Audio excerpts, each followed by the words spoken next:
Hello, how are we all doing? Welcome back to Premier League Dad. Welcome, we are back live for Crystal Palace against Liverpool in the FA Community Shield, formerly known as the Charity Shield, now the Community Shield.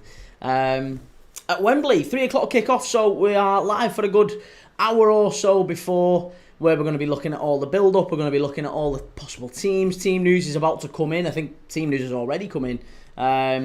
So we'll be going through the teams, we'll be talking through what we think is likely to happen today in terms of the... well, I guess, listen, how significant is the Community Shield? I guess that's number one. That's number one we've got to talk about. How significant is the Community Shield? The last 5 winners of the Community Shield have failed to go on to win the title. So in that respect, you might want Palace to win it. In that respect, you may think as a Liverpool fan, maybe it's worth we let Palace win this one, because I think the omens will be with us then. Right, sorry, I'm not ignoring your TikTok. Let me get hold of what people are saying on TikTok. Ollie Marley predictions. I think I can't look past Liverpool. I think we're going to miss Gravenberch in midfield, definitely. Gravenberch suspended today, by the way, so no Ryan Gravenberch.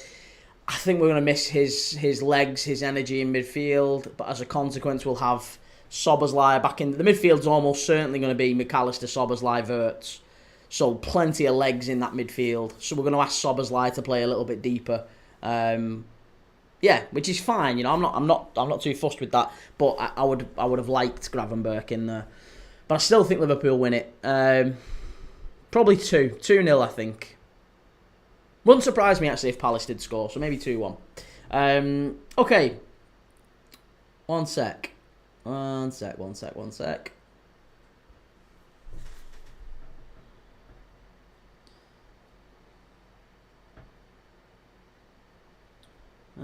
Right. B. McCarran, how's it going? Good to see you. Scott Grice says, come on, Crystal Palace, from a City fan. 5-0 Palace, you're saying? That's a bit harsh. Come on. That's a little bit harsh. Kane, when I saw Key's face, now I'm a believer. Belieber's not going United. There's no way they buy... I can't see him signing him. That would take United spending to a ridiculous level. A really, really ridiculous level. And it would effectively mean they are just gambling everything on getting Champions League this season. Like, failure to get Champions League and they are probably getting a points deduction next year. Not probably. Definitely. It feels like it's kitchen sink time. Ollie, are you watching any games on Tuesday and Thursday? Yes, I definitely will be watching games on Tuesday and Thursday. I just don't know which ones yet.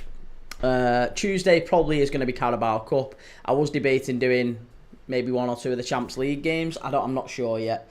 So yeah, I expect Tuesday. I'll be live Tuesday, Thursday for sure.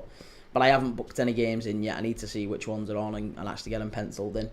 Are you watching any games later? No, I am not watching any games tonight because I am focusing on videoing and editing and filming and all that sort of thing. I need to get videos published.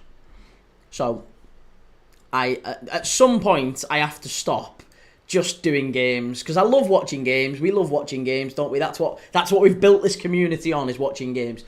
But I do at some point have to publish videos because at some point people are going to land on the channel and look and go, this guy's like not published a video in like 4 months.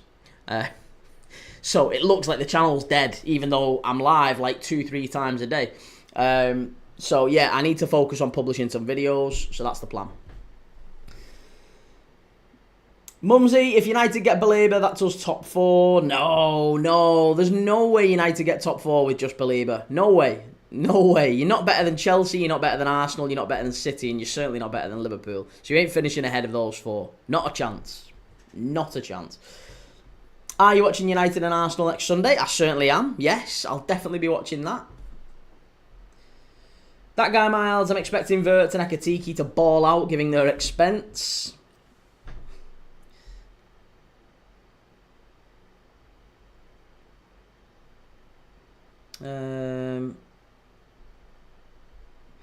Hello, Leo. How's it going? Kane says, according to Fabrizio, we're fine financially. If Barca can pull levers, so can we. Yeah, but they're not levers that you want to pull. That's my point. Barca have pulled levers in terms of like, oh, what we'll do is we'll pull the next like 8 years of revenue from TV money. We'll pull that forward.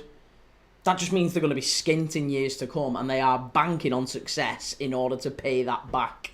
So, and there's only so many times you can pull those levers. Like I said, United are doing a little bit of that to try and get the cash in now. Cash is ultimately king, but they're gonna struggle if they don't get the Champions League money coming in. Normal guy, good morning from the US. Good to see you. Mumsy talks fancy. Absolutely, yeah. I'll have a wager with you. Let's call it a wager. I don't like using the BET word on this channel because if we use the BET word, then it flags and it pushes things down. So I don't want us getting flagged for that. So yes, but I absolutely will have a wager with you on that. There's no way United. If United get Belabor, I will wager whatever charity you want. I will wager a good sum of money that they don't make top four with Belabor. Yes, absolutely. Ostermorg, how are we, Key? I am very good, mate. Thank you. Yes, how are you? Good to see you. Spudgun Rich, yes, Spudgun, by the way, thank you for your super chats the other day. It came in after I'd ended the stream. And I went downstairs, came back up, and I'd seen that you'd give me a super chat. Massive thank you for that, mate. Really, really do appreciate it. So, a big, big thank you to Spudgun Rich. Great to have you on the channel again. Normal guy's doing good. That's good. That's positive. That guy Miles says Zubi is a cold baller. Nah, he's not played anyone decent yet. Leo, what Prem opening game are you most excited for? Do you know what I am most excited for? Sunderland against West Ham, the 3 o'clock. So I am going to be doing Liverpool. I'm doing 7 games on the Premier League opening weekend, right? So I'm doing Liverpool against Bournemouth on the Friday. I'm doing Villa and Newcastle Saturday lunchtime. Then I'm doing Sunderland West Ham. Then I'm doing City, Wolves and City, yeah, at Molineux. And then on the Sunday, I'm doing Nottingham Forest against Brentford. And I'm doing United and Arsenal. And then on Monday night, obviously, we're doing Leeds against Everton at Elland Road. So it's all going to be good stuff. Daniel, Barcelona sell patches of grass of the new camp and hospitality tickets for a stadium that can't host games. Exactly. There you go. This is it. Barcelona have got those levers that they can pull. But it's only finite, I think. And it's a little bit like that with United. Scott Grice, I don't Liverpool, but I can't stand them. They're always dirty when they play teams in the league, mate. Liverpool aren't dirty. Liverpool have the least yellow cards, least yellows and least reds, I think, in the league over some time. Liverpool are not a dirty team. We've always focused on keeping players on the pitch.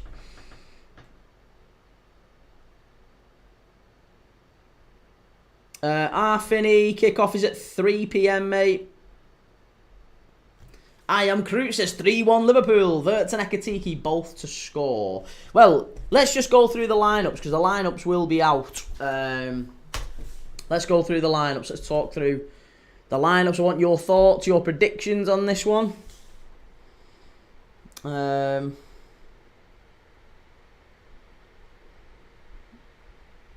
Daniel, you're trolling about West Ham, surely? No, I'm not trolling about West Ham. I'm absolutely looking forward to Sunderland West Ham. More for Sunderland than West Ham. But I am looking forward to Sunderland West Ham. That is the 3 o'clock game that I'm doing. Celtic have just gone 2-0 ahead against Aberdeen. Right. Let's get the lineups up. Because I can see them already coming through. I'll also put the chats up on screen, so I apologise if you can't see them just yet. I'll get them up on screen.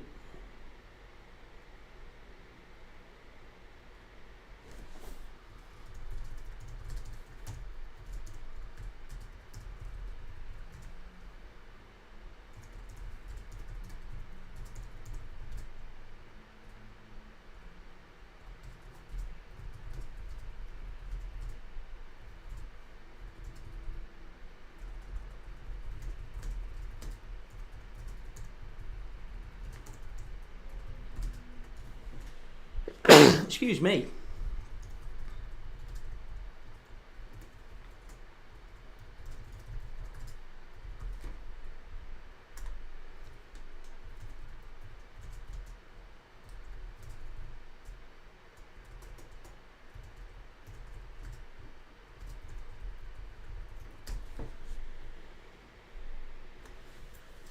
Okay, so I've just put a poll up on YouTube, so if you want to go and vote in it, what will be the result at full time in the FA Community Shield today? Will it be Liverpool winning? Will it be Palace winning? Or will it be a draw and maybe it takes us through to penalties? Who knows? Yeah, what do you think is going to happen? What's your prediction? Go and vote in the poll over on YouTube. Ollie Marley reckons a Palace win. Daniel, when's Liverpool's next Isak bid? Liverpool and Isak have already shook hands on that one, mate. I'm telling you, Liverpool and Newcastle, Liverpool and Isak, it's all done. It's all done behind the scenes. There isn't another Isak bid. The next Isak bid is the one that gets announced and it's accepted. It's done. There's no... Unless it's all staged. Do you know what I mean? Like, again, I think Newcastle have already... They've already accepted Liverpool's offer, whatever it is. Maybe Liverpool and Newcastle have agreed a number, whatever that looks like. But again, I think Newcastle have probably said to him, can we please, just because the optics really are important to us here, can we please just... Can you just make us another bid and we'll reject it? Just publicly, can we just reject it and then we'll accept whatever the next one is? Can we just do that? Like, if we agree 130, can you bid 120 and we'll knock it back again? Just so our fans don't think we're being taken for a ride. We want to feel like we've rejected a few. I can see something like that happening. Daniel, thoughts on Rio? Thoughts on Rio? Like him a lot. Really like him. I don't think he starts all that much for us this season, but I like him. Am I right in saying there'll be no penalties? No, there can be penalties. I don't think there's extra time, though. There might be extra time. There's definitely penalties. If it's finishing, there has to be a winner. They don't share the Community Shield anymore. They used to share the Community Shield, but they don't do it now. Daniel, do you think they're stalling so Isak doesn't play in the Liverpool match? No, I don't. I think it is literally just about a replacement. It's about optics, isn't it? It's about optics for Liverpool and Newcastle. Newcastle can't... Listen, if Newcastle accepted a bid, if it broke on Sky Sports News now, Newcastle accepts... Even if it was 150 million, right? Let's say it was the bid that Newcastle want. 150 million. Newcastle accept a £150 million bid for Isak. What do you think Newcastle fans' reactions would be? They'd be furious. They'd be riots. Because they know that they're going to get bent over a barrel for whatever player they go in for next.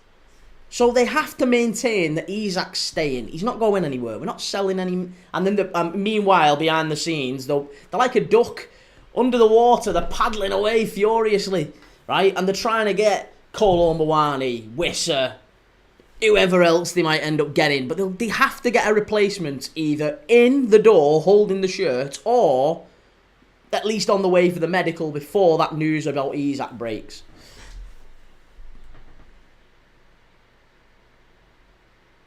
Liam Manning says, if Isak don't want to play, get rid. Simple as. Completely agree. No player is bigger than the club.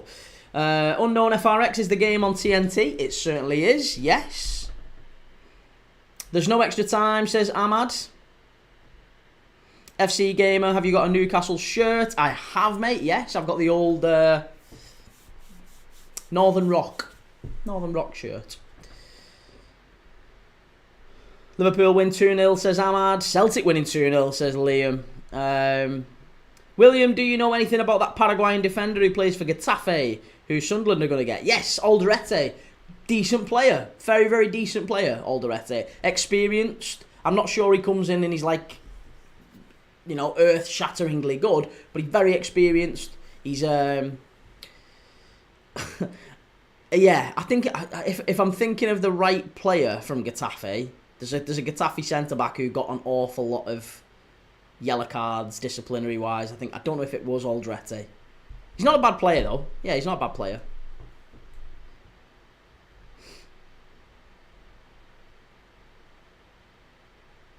Caleb, can't wait for Palace to beat you. Normal guy, bad news for Real Betis. Isco expected to be out for 3 months. Bloody hell. Right, let's get the lineups out. I can tell you the lineups now for Liverpool and for Palace. Here they are. And there is a couple of surprises I can already see.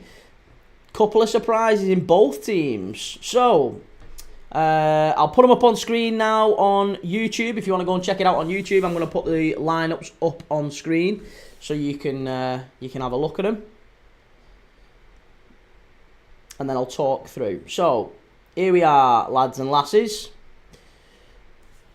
That is the Liverpool and Crystal Palace. In fact, here, let me shuffle over here a minute. Oh, this way. I can't even do it that way. I'm going to have to do it like this, aren't I? There you go. Right. So, can we all see that? Oh, I'm not even going to try and do it on the screen. I'll just do it like that. Sorry. There you go. That's just annoying. Right. So, it's Dean Henderson in goal for Palace. It's a back three of Richards, Lacroix and Gueye. A midfield of... Munoz is right, Mitchell is left. So they are playing with effectively a back five. Munoz and Mitchell will be wing backs for Palace, but Lacroix, Richards and Gueye at the back. They've got that midfield two of Wharton and Kamada. Now, Kamada is more of an attacking midfielder. I'm never quite comfortable with Kamada in that sitting midfield role for Palace. I do think Palace sitting deep. Listen, Spudgun Rich, you're a Palace fan, aren't you? Kamada sitting deep. It's not his natural role, that is it? That's not where he was before he moved to Palace, of course. I know he played it a little bit towards the end of last season, but he's more of a 10, isn't he? He's a little bit further forward.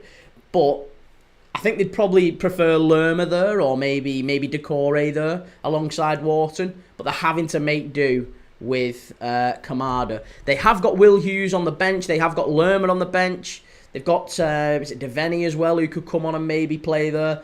But they've got Wharton and Kamada in the midfield too. That's going to be a big battle for them. They've then got that front three that everyone's worried about. Eze, Sarr, Mateta. So that's going to be the ones that everyone's going to focus on. Palace's front three can definitely cause Liverpool problems. For Liverpool, it's Alisson in goal, so no Mamadashvili. Alisson in goal, Frimpong, Kanate, Van Dijk and Kirkes at the back, as we'd love.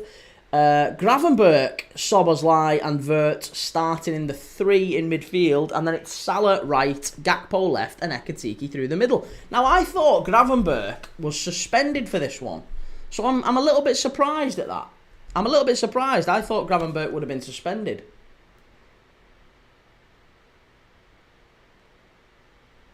It is. Do you know what? They've got it wrong. They've put it up on Flash Scores as Gravenberch in midfield. It's not. It's not Gravenberch, actually. It's Curtis Jones sitting. It's not even McAllister. McAllister's on the bench. Curtis Jones is sitting. Flash Scores have got it wrong again. I am never using Flash Scores, right? Because Flash Scores have just told me that you've just seen it. Gravenberch starting. Gravenberch's suspended. He can't play. Gravenberch's suspended. That's absolutely outrageous from Flash Scores.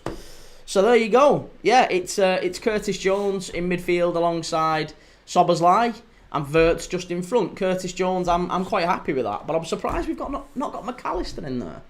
Why is McAllister not in there?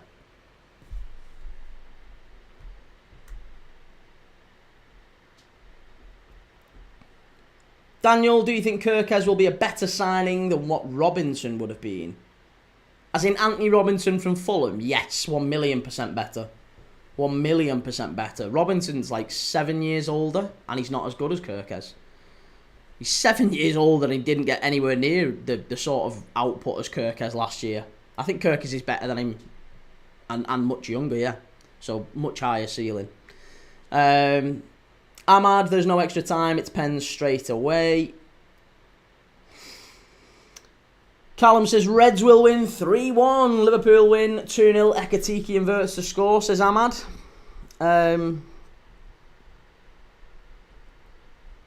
Right, let me get the chat up 1 second.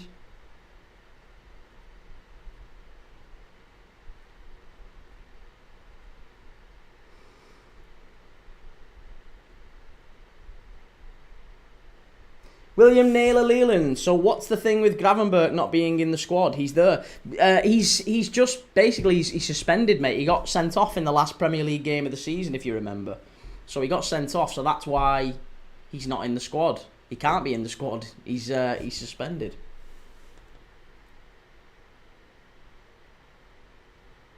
Spudgun Rich Kamada has been set there all pre-season, but yes, you're right, he's known for playing more up the field. Ostermorg, Macca's just come back from an injury, so it makes sense, I reckon. Still peculiar, that, though, isn't it? Still odd. Don't like that. Do I not like that? Caleb, how come you can't watch it on ITV anymore? I have no idea, mate. No idea. Paul Joyce just tweeted that Forest have inquired about Tsimikas. Really?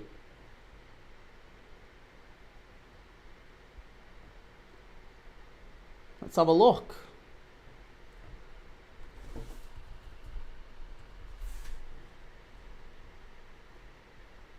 Yeah, Kostas Tsimikas not in Liverpool squad. Forest asked earlier in the window about the left back, and there has been more European and domestic interest. Liverpool would only consider permanent deal at this stage. Right, so actually Forest asked earlier in the window. Probably, I would guess they're not.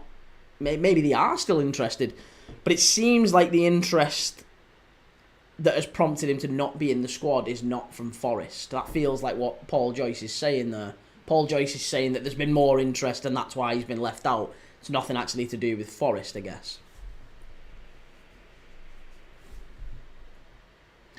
Alfie, what do you think of Blackburn? We watched Blackburn yesterday. West Brom against Blackburn. I thought Blackburn were quite unlucky, to be honest. It was a very, very good defensive performance from West Brom. I think Hashi at the top end was very good, but there wasn't really an awful lot of quality from those new wide signings for Blackburn. Yeah, I'm not sure about those two new wide players for Blackburn, but other than that, I thought Blackburn were probably value for a point on another day. Gravenberch's wife due to give birth soon, hence the absence today. I think that does just mean absence from the trip. He isn't in the squad and was never ever going to be in the squad because he's suspended. He was never going to be in the team today. I am Kroot. Paul Joyce just tweeted Forest have inquired about. Oh, we've done that one. Sorry.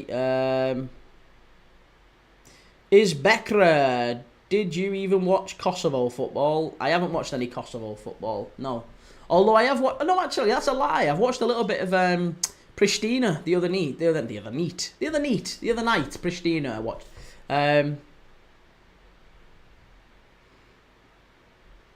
FM No Casual, shame Nunes is off to Saudi. I think there's loads of potential in him. I agree, mate. I was surprised Newcastle didn't really go big for him. Honestly, I think Nunes is better than any centre forward Newcastle could get. Any centre forward Newcastle could get.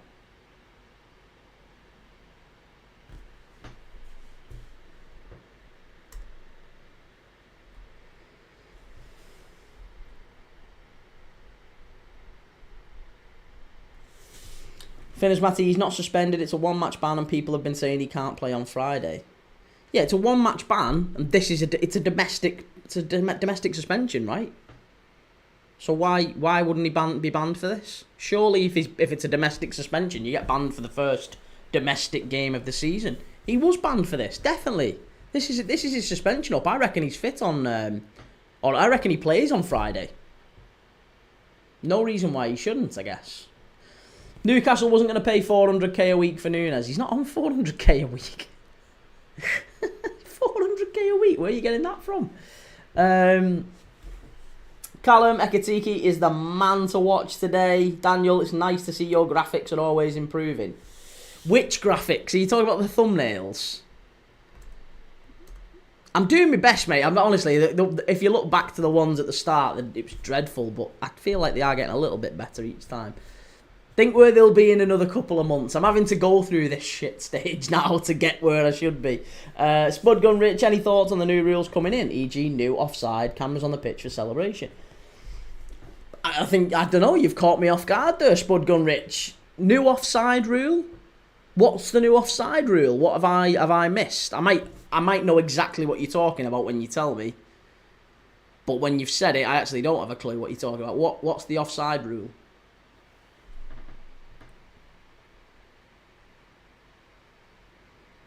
B, bro, look it up, mate. Saudi money. Oh, you mean when he's gone to Saudi? Yeah, no, of course he's on 400k a week in Saudi. But Newcastle weren't going to pay him 400. He'd have been on about what he's on at Liverpool in the Premier League. He's gone to Saudi for the money, but he wanted to stay in Europe. I'm telling you, if Newcastle had come in and offered him what Isak is on, 120 a week, right? If you'd have offered Nunes 120 a week, I reckon you'd have got him. Not even you, I reckon. I know you'd have got him. You'd have got him for sure. He wanted to stay in Europe. That's why he's only signed a 3-year contract. He's 25 and signed a 3-year contract with Saudi. He'll be back in a year. He'll be back in Europe in 12 months' time. I'm telling you. He's only gone for the 12 months. He'll get loads of cash, loads of tax-free cash, and then he'll be back. He'll probably end up playing in Turkey for a year like John Duran's doing. Liam Manning, it's an 8-second rule, so keepers can't fall on it for long. But hasn't that always been the case? The 8-second goalkeeper rule. That's always been the case. I remember watching Liverpool years ago against Bordeaux, and Simon Mignolet held onto the ball fractionally more than 8 seconds. The ref blew up, gave a free kick in the penalty area. Bordeaux scored from it at Anfield, right at the, I think it was at the Cop end as well. I was there. I think it's always been a rule that they've just maybe not enforced it as strictly as they should. Daniel, will ref cam mic? I think ref cam is on. I don't know about ref mic. I'd like to see the ref's mic being used. I'd also like, I'd like it to be a bit like rugby league. I've called for that for years, and rugby union as well, where the referee, it's only the captain comes over, and it's, there's a bit more authority and respect from the officials, and the refs, you hear what the referee's saying to the players. I love that. I'd much rather that. Daniel, your profile picture, live chat, input of pictures in live stream. We're getting there. Hopefully, anyway. Daniel, keepers could bounce the ball to break the count. No. I don't know if that's the case. Maybe you're right. I don't know. As far as I was aware, if you've picked the ball up, you couldn't pick the ball up again. Like once you've got hold of the ball, it's an 8-second rule. It used to be 6 seconds, didn't it? But it was 8 seconds, and once you put the ball down, you've got to use your feet. You can't pick it back up again. Otherwise, goalies would just waste time that way, wouldn't they? They'd just put the ball down, wait till someone come, pick it back up again, another 8 seconds. You can't do that.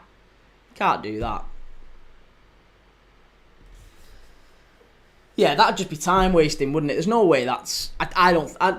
maybe that's not my understanding of what it was, Daniel. Jack, Sunderland signing another player, Omar Aldrete. Yeah, good player. Very, very decent player from Getafe. Paraguayan as well. Paraguayan centre-back. Hello, I'm here again. Did you sleep well last night? I did sleep very well last night, thank you. I hope you slept well too. Liam Manning, it was 6 before, but if they go hold on for longer than 8, the other team gets a corner now.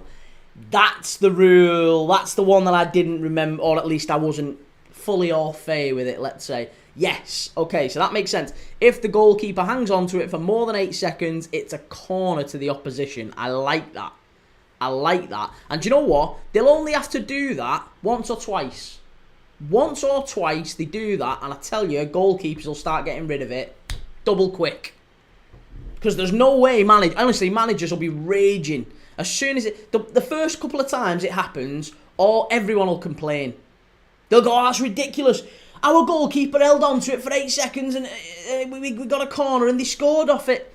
It's ridiculous. Just because he held on to it a little bit longer, no one else got that treatment. And now, I guarantee you, what will happen is something like that will only happen once. and everyone else will start behaving themselves. That's how you have to enforce these rules. Finners Matty, refs won't be consistent with the 8-second rule, just like with the 6-second rule. I think what we'll see, I'm calling it now, right? Who's the referee today? I reckon we see one of them get given today. Just because it's a new rule that's coming in, the way the IFAB, the lawmakers, the rule makers in football, the way they usually do it is they say, let's try to, make a high profile, let's get it in early so everyone's aware of it. If they do it in the Charity Shield, it's not like, if they do it against Arsenal, Man United at Old Trafford next week, Christ, there'll be hell to pay, won't they, if Arsenal get a corner because Onana's held onto it a bit too long and Arsenal score a winner off it. Christ, it'll be mayhem. So if they do it now and Palace complain, or they do it now and Liverpool complain, now everyone's on notice, aren't they? I am almost certain, I reckon a goalkeeper gets penalised today for it. I'm telling you. Is it Kavanagh, the ref? Oh, Chris Kavanagh's the ref. Right. That's what's happening today. I'm telling you. It's going to get... there's definitely going to be an occasion where it happens today. If I was one of the lawmakers in football, that's what I'd be prioritising. I would be saying, let's try and get an occasion where it happens today. Because then everyone's on notice. We've effectively served notice to every club in the Premier League.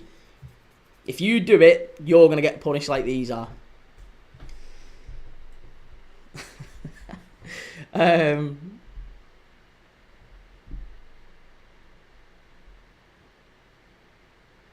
Yeah, Dean Henderson in goal. I'm glad that Alisson's back in. I was a little bit concerned when Alisson disappeared.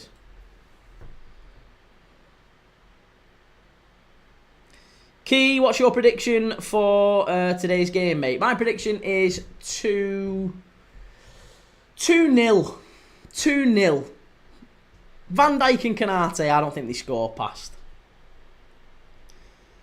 Finners Matty says, are they doing the half-time interviews and when a player gets subbed off interviews today?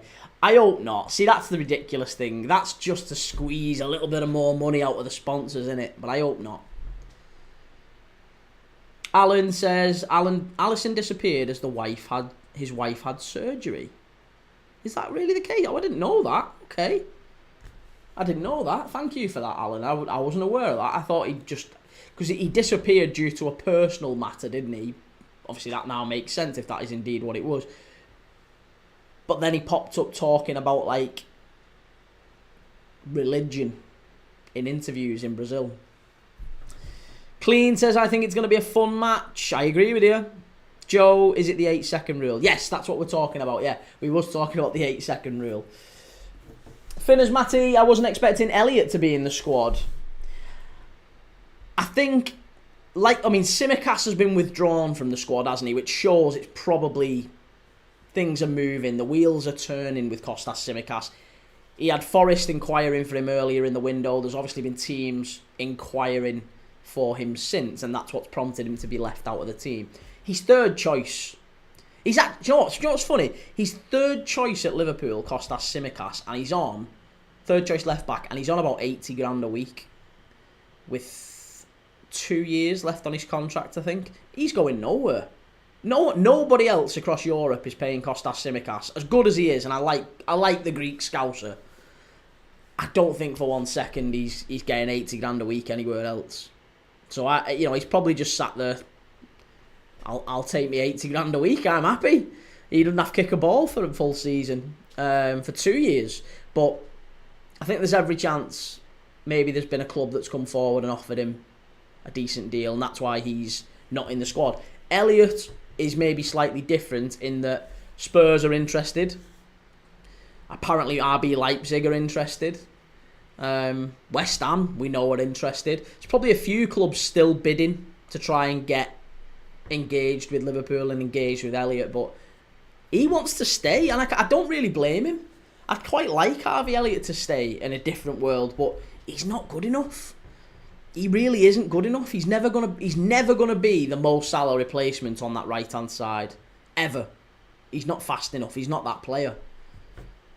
He's more of a James Maddison, and Liverpool don't play with James Maddisons. We don't play with a number 10 in that traditional sense. We need, or if we do, it's like a Wirtz who's really mobile. Harvey Elliott's not that.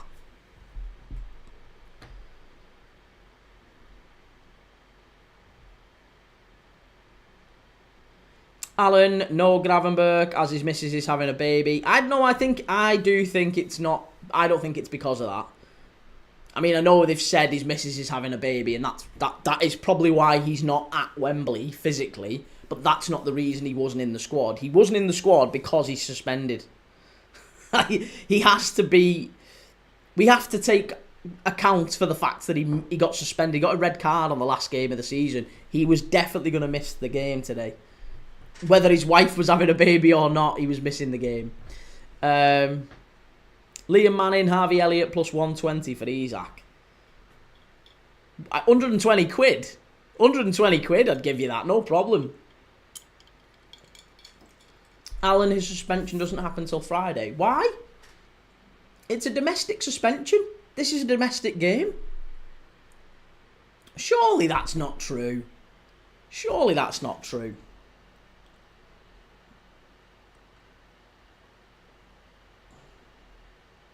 TR's flown in for his medical. Yeah, good news for Newcastle. Stephen King, hello mate. After my Borough prediction yesterday, I got one for you today. 4 or 5-0 Liverpool win. Let's go for it, mate. Stephen King says 4 or 5-0 Liverpool win. Luciano says, I think this game might turn out ugly for Palace.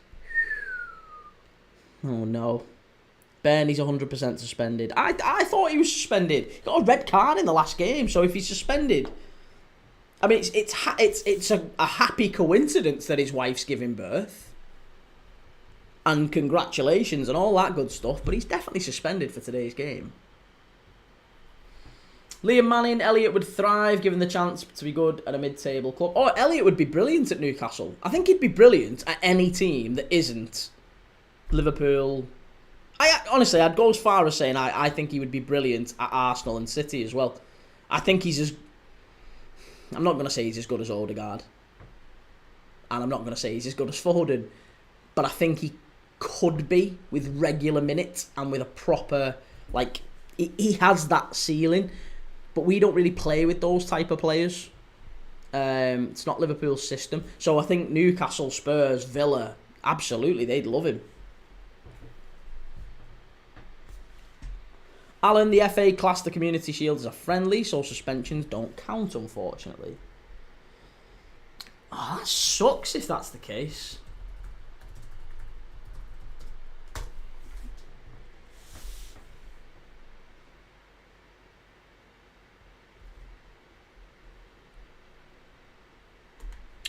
Oh, I think you're right, actually. I think he is. I think for some reason he wouldn't have been suspended today. Oh...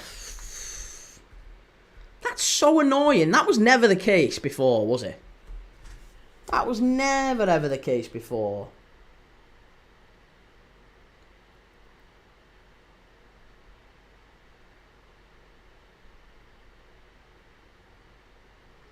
It's been confirmed by the club that Gravenberch could face Palace due to a loophole in the suspension rules. As the red card was picked up in the Premier League, the ban will be served in that competition. That is not always the case, though. For more serious offences, the FA does have the right to extend the ban across all domestic competitions, but that action has not been taken in this instance. So while Gravenberch can feature today, the ban does run over into the new Premier League season, which starts on Friday. Right. Oh, so we're missing him for 2 games. His missus couldn't hang on for another couple of days. Absolutely... Bloody hell. Hey, when that baby's coming, fair play.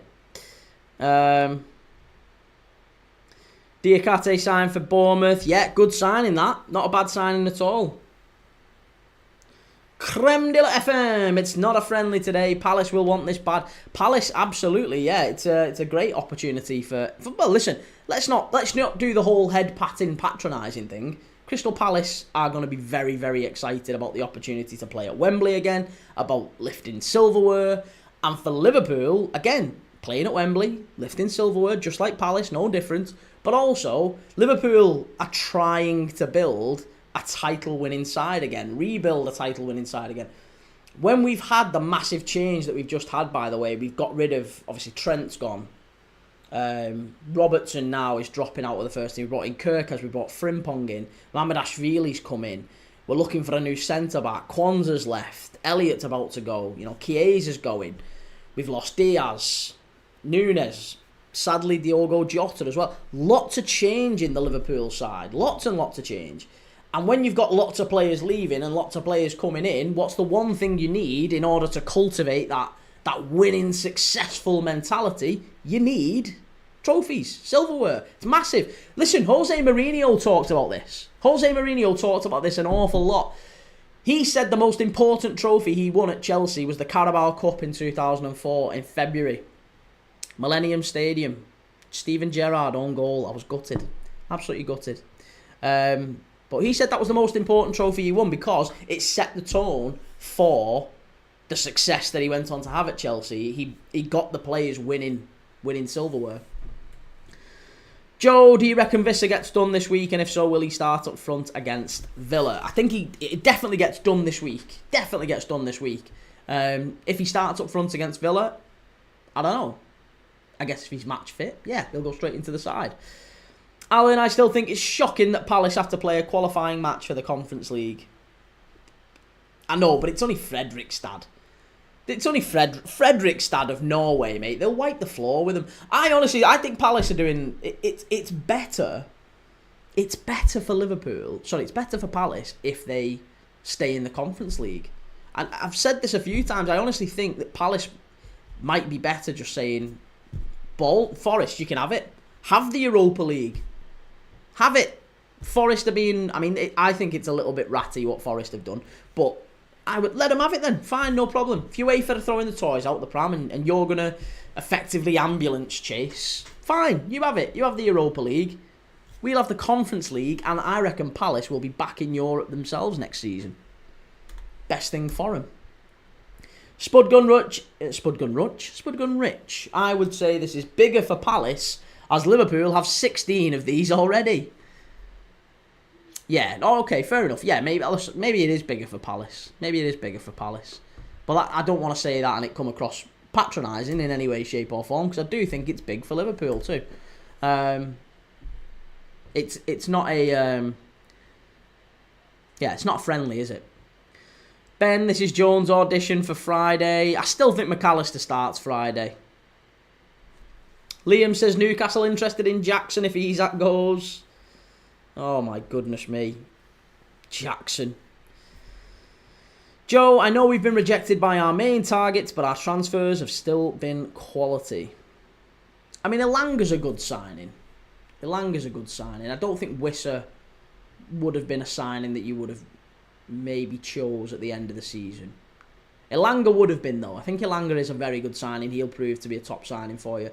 Wisser, I think he's one of them that kind of like ticks a box, does a job, but he's not really the signing that you wanted. If you get TR in, then again, yeah, it's not a bad signing, but I think you would have preferred to go for a Scalvini, for example.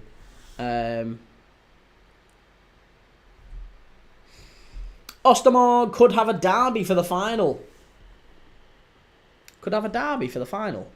What final?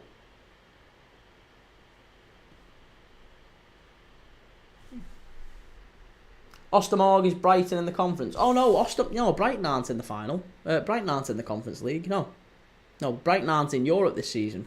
Stephen King, what new players have Liverpool brought in and how much did they spend? Are they any good?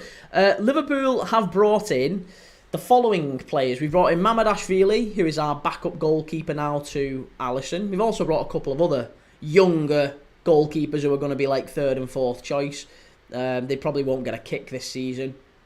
We've brought in Milos Kerkez and we've brought in Frimpong Kerkez on the left, Frimpong on the right, two young fullbacks to replace eventually Andy Robertson and obviously Trent Alexander-Arnold who's left. We've brought in Hugo Ekitike up front. Who else am I missing? Am I missing anyone else? I think that's it, isn't it, for Liverpool? Watch someone say you've missed someone massive. Who have I missed? I don't think I've missed anyone. Wirtz! Oh my god, Wirtz! How have I missed Florian Wirtz? I was thinking to myself, I'm sure we've signed a midfielder as well. I was going across the front three and I was like, no, we've lost Jota, we've lost Nunes, we've lost Darwin, we've lost Diaz. No, we've got Gakpo, we've got Salah. I was going through and I was counting them and I was like, oh my god, how have I forgot Wirtz? Yes! So yeah, Wirtz, 100 million quid. So Liverpool have spent, in total, believe it or not, about 95 million net. And we've still got a couple of players to get shut of. And we've actually spent less than Sunderland. We've spent far less than most of the top teams in the Premier League. And obviously once we start chucking out, Harvey Elliott probably goes, Chiesa probably goes, Tsimikas maybe probably goes as well. Doak probably goes as well. It's probably another 120 million pounds worth of player sales. So that's why Liverpool could quite easily sign Isak and maybe another, well, no, definitely another attacker. We'll probably get Isak and maybe a Fofana. Maybe we go bigger. Maybe we go after Barcola or Rodrigo. But definitely we get Isak and one more attacker, and then we get a centre-back who may well just be, it may well be Mark Gay. It may well be his audition today for Liverpool. I think we do get Gay eventually, whether it's this summer or next on a free. But we'll definitely end up with a centre-back and 2 more attackers, whoever that ends up being.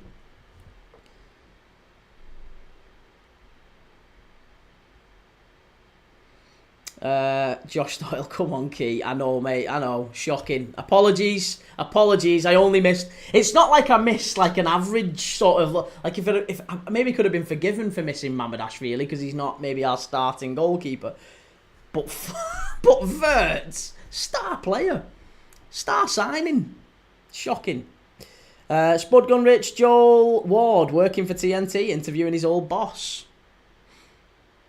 Look at Ali McCoist on the pitch and Macca, Steve McManaman.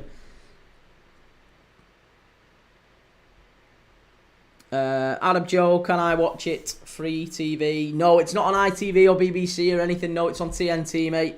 Alan, I think you should take yourself to the corner and think about what you've done.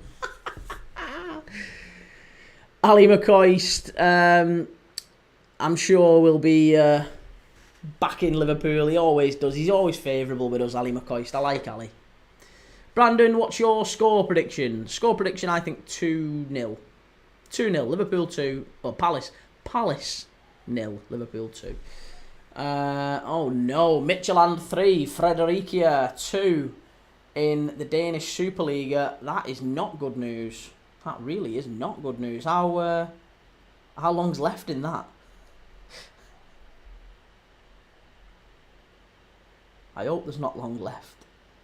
Oh, 20 minutes. That's shocking. God. I've got Midtjylland or draw and no more than 6 goals. So, hope there's no more goals in that one. Brandon, I'm going 2-1, Salah, Jones, and a crappy Palace goal by Eze. Listen, I wouldn't be surprised if Palace beat us. I really wouldn't be surprised.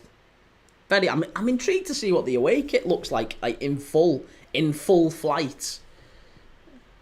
Not seen the away kit properly, have we? We've just seen the pictures that the club, the PR pictures that the club put out. Ostermorg, are you doing any games later? I'm not, mate. No games later. This is the only game I'm doing today. I am focusing on filming and editing tonight. So no videos. Sorry, no lives tonight. This is the only live I'm doing today. And the only live I'm doing tomorrow is Porto as well. I'm live tomorrow for Porto against Vitória Guimarães in the Liga Portugal. So if you want to watch a bit of Liga Portugal tomorrow, make sure you've liked and followed. Make sure you've liked and followed no matter what. Give us a like and a follow either way. Help a brother out. Ostermorg, might watch Como and Barca later. Yeah, see, I'm not bothered about friendlies now. That's me done with friendlies. I'm not watching friendlies now. William says Ekitike, we'll see what he can do today. I've already been quite impressed with Ekitike.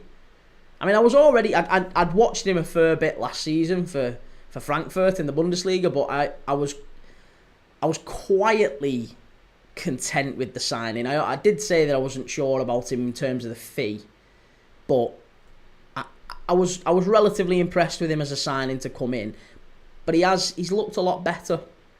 And maybe that's just confirmation bias. I know what you're going to say. But he has looked a lot better in the couple of appearances we've seen from him. He reminds me a lot of... I said, didn't I? I said even before he kicked a ball for Liverpool, I said he reminds me an awful lot of David Trezeguet. If you remember David Trezeguet, if you're old enough to remember David Trezeguet, he's exactly like that. Gangly, leggy, turn of pace about him. He's got that sort of fall away shot where he opens his body up and uses the inside of his foot to curl it, but falls away as he does it. Henry used to do that too, but Trezeguet was brilliant. He's really good. He can play left, he can play through the middle, so he can play with Isak as well. It'd be absolutely brilliant. Callum, are they showing the game on YouTube? Nope, they're not, mate. No, it's on TNT. Stephen King, Palace won't beat you. You're not Sheffield United. Sheffield United were awful yesterday, weren't they? They were terrible. Absolutely terrible.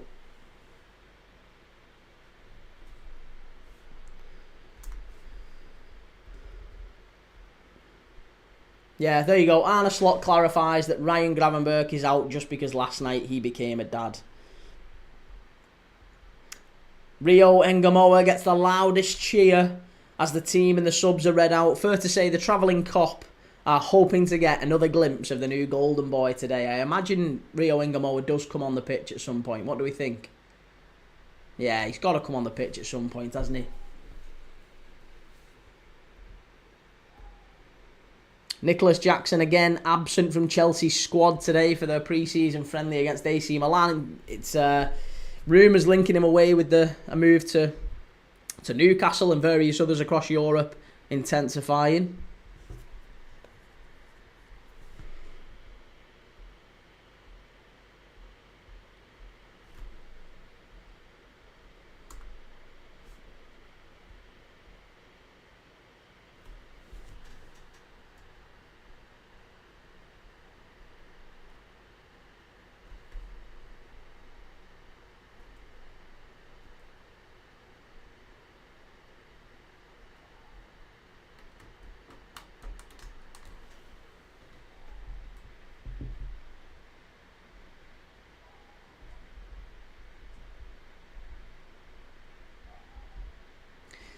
So,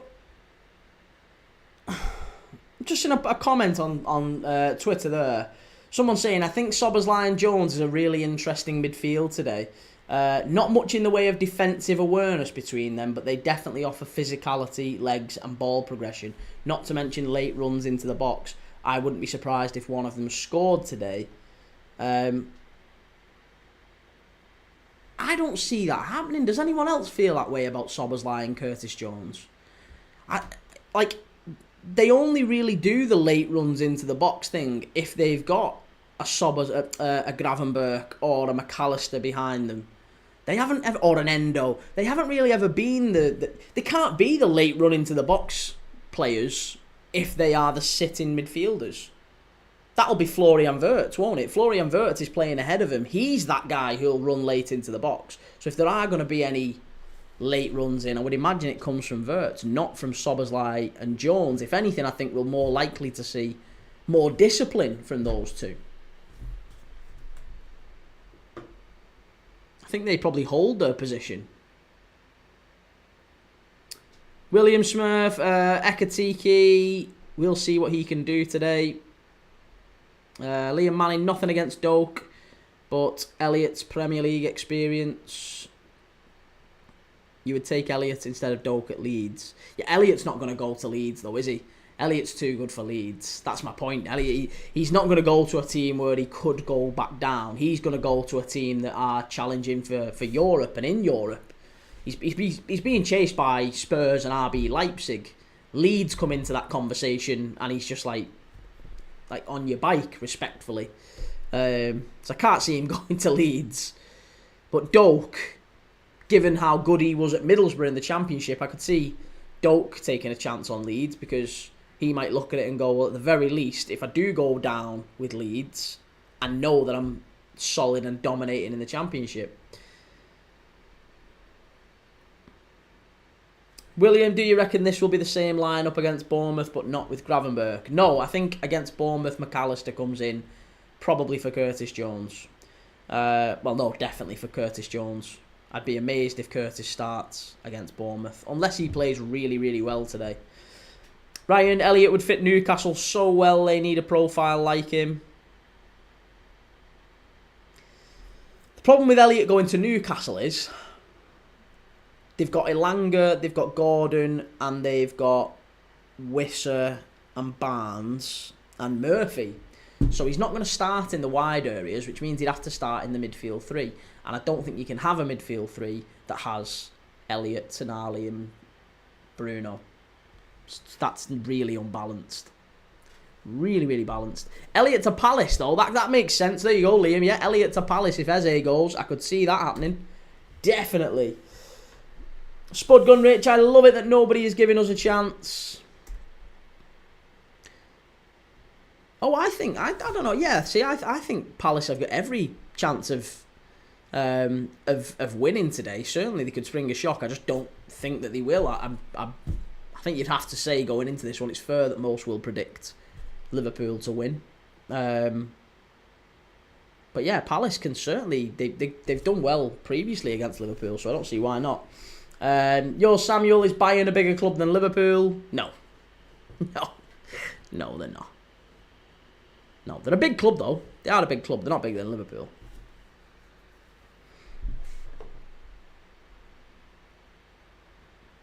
William says, would Wirtz to score be quite a good guess? Yeah. Wirtz to score wouldn't be bad. I would have Ekitike to score as well. Or Ekitike to score instead of. Would not be a bad one either. Fatboy007 says, Moyes needs to up his game. I would not be giving him any money after yesterday's showing. I don't really know what Moyes is trying to do if he gets... honestly, Jack Grealish, I don't know why they're signing him.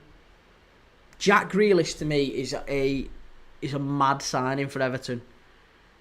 He's 30 years old and he's got 5 assists. 5 goals and assists combined across 2 years of football. He's 30 years old. He's on massive money. Stupid. Absolutely stupid. Like that, in anyone, that would be a red flag to any other club. I don't know why Everton are looking at him and going, yeah, that's him. He's our player. Why would you do it? It's going to cost them 12 million quid. 12 million quid it's going to cost to get Everton to buy Grealish for a season. Mad. Samuel, why do I think Liverpool are bigger than Bayern? Because Liverpool have historically been more successful. I think Liverpool are playing in a bigger league. I just think Liverpool are a bigger name, a bigger brand in Europe. I think right now we're a better club, better team rather. So yeah, I think presently we're better and bigger, and historically I think we're bigger and better. But hey, I'm sure Bayern supporters would argue the same too. I'm not saying there's loads in it, by the way. It's not like Liverpool and Dortmund or Liverpool and Atletico Madrid. I'm not saying that. Bayern are still a massive, massive club. So it's not a disrespectful thing. I just think Liverpool are bigger. Josh says Everton only get has-beens or unheard of potential. See, this is the thing, mate. If they get Tyler Diblin, that's some signing for Everton. That's impressive. It's really impressive. But why would they... I don't know why you would put all the money into Jack Grealish. I think they'd be better off going, do you know what, we'll go and throw everything at getting Tyler Diblin. Get Tyler Diblin in. Spud Gunrich, both sides will wear black armbands for Jota today. Yeah, that's nice. You'd expect it, but it's nice. Probably be a big celebration, round of applause. Not celebration, but round of applause on the 20th minute as well.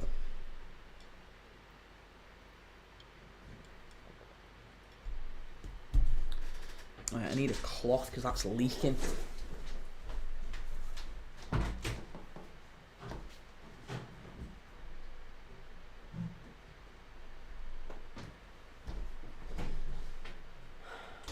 Palace captain, Mark Gay.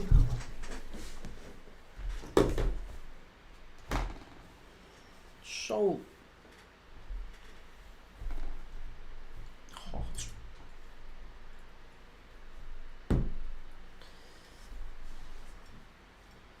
Sorry, I'm just trying to sort out a spillage.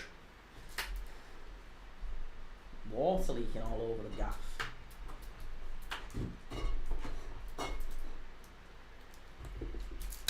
Sweet Lord. There you go, that'll do. Right. I'm back. Rubes, is that your missus? No, it's not my missus. No. Mrs. is not here right now. William says, what makes Ekitike the player he is to be in the Liverpool squad? Is he quick? He is quick, yeah. He's quick. Good finisher. Very smart. Good movement off the ball. Liam Manning, Everton can have Harrison back. I don't think Leeds want Harrison back, do they, to be honest? Oh, Midtjylland 3, Fredericia 3. That's exactly what I was worrying about. Please, no more than that. Please, no more. A nightmare. Josh, this window they haven't done too bad with signings, but Grealish is just too slow for a winger. I know, but I get some other people have been telling me this. Everton have had a really good window. Have they? Have they? Tierno Barry, they brought him for 27, 30 million quid, whatever it is. He's not even getting a kick. He started yesterday for him, and he got hauled off after an hour, and everyone's saying how he was pretty raw.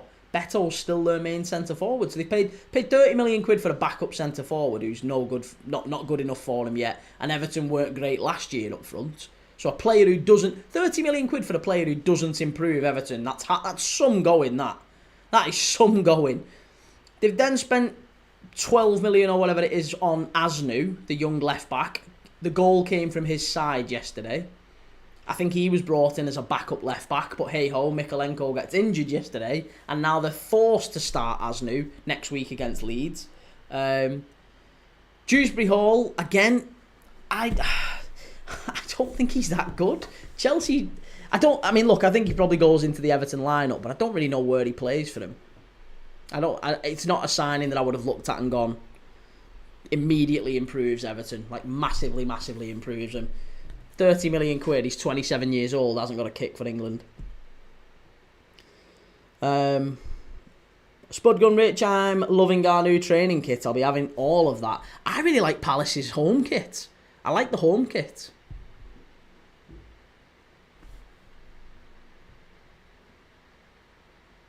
Liam, instead of Decore, didn't he go? Yes, Decore has gone, but they brought in Alcaraz. So Charlie Alcaraz, funnily enough, Charlie Alcaraz, who they brought in, he has got, I think, 1 goal contribution less. He played 15 games. He joined Everton in January. He got in 15 games, I think, 5 goals and assists. Grealish has got 6 in the last 2 years combined. So why are they bringing in Jack? Just play Alcaraz. Just play Alcaraz. Why would you bring Jack Grealish in for 12 million quid a season? Madness.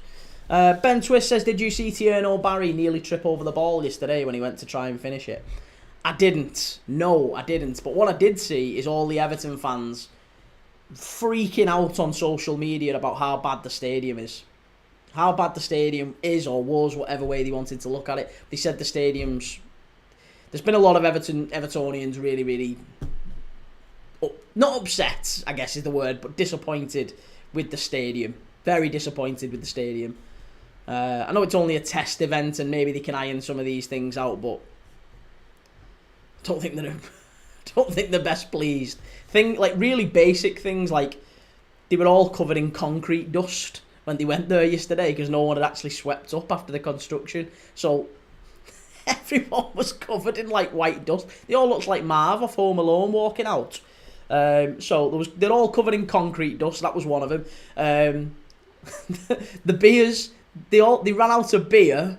They ran out of beer and food at like half time. And it was £7. £7 for a pint. £7 for the sausage roll, £12 for chicken fillet strips and fries. So they're all complaining about the price of things, understandably. No hand dryers in the toilets, just that like cheap blue roll thing. So they complained that after about like an hour of the ground being, you know, people coming in, all the toilet floor was just, you know, full of wet blue loo roll stuck to the floor, and people were walking out with it stuck to the feet and everything, so it just looked grim. It was all sorts. Have a look. Don't let me tell you. Go online, go and have a look yourself. Search Everton reviews on every. It was just the organisation. Everything they said was pretty dreadful, to be honest. Apparently the PA system's too loud. People were like that inside, like a little bit too loud. They were saying that it was just a really, really, poor opening day, I guess, for Everton. Nice to see Steve Parish at Wembley and honouring the Diogo Jota. And listen, I would have fully expected Steve Parish to be here anyway. It's Palace's big day, but I will say, given what's going on with Palace, given the fact that they had the lawyers and everything all flew over to go and fight Palace's court case for the Europa League, Conference League battle, all that sort of thing, I've got to say I'm really it's quite nice of Steve Parish, I think, that Steve Parish has come back for this game when there's such massive things going on for Palace, and tomorrow is the day when they find out, by the way. I don't know if people know that, but tomorrow is when the news breaks. Tomorrow morning, I think, they find out whether or not Palace, their appeal has been successful. Are they going to be a Europa League side, or are they going to be a Conference League side? Tomorrow, Palace find out. So, it could be a double whammy for Palace. Could be a great day today. They could win the Community Shield and then be a Europa League side, appeal successful, all that sort of thing tomorrow. And maybe that's the case. Maybe that is the case. Maybe it's not. Maybe it's not.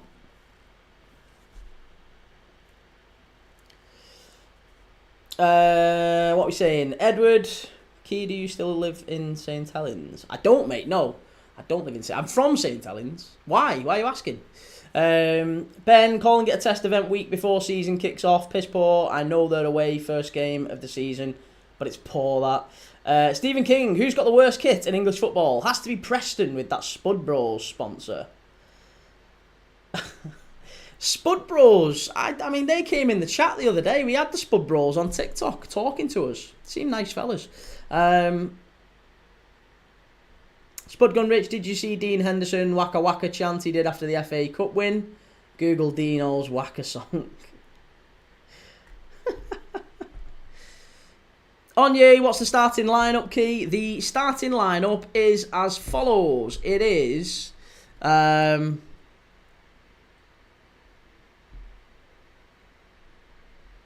Henderson in goal for Palace, Richards, Lacroix and Gay at the back, Munoz right back, Mitchell left back, Kamada and Wharton in midfield, and then it's Sarr, Eze and Mateta up front. And then it's Alisson for Liverpool, Kirkes left back, Van Dijk, Kanate, and then Frimpong right back. It's Szoboszlai and Jones in midfield, Wirtz in front in the 10, Gakpo left, Salah right, and Ekitike centre forward. So that is the Liverpool lineup.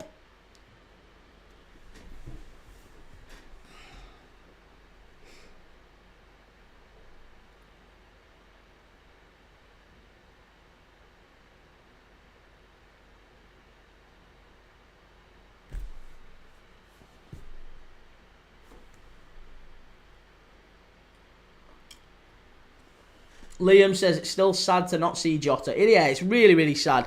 I mean, listen, I think that's going to be one of them things that doesn't really hit until, I think, later in the season. It's going to be it's usually the way with grief.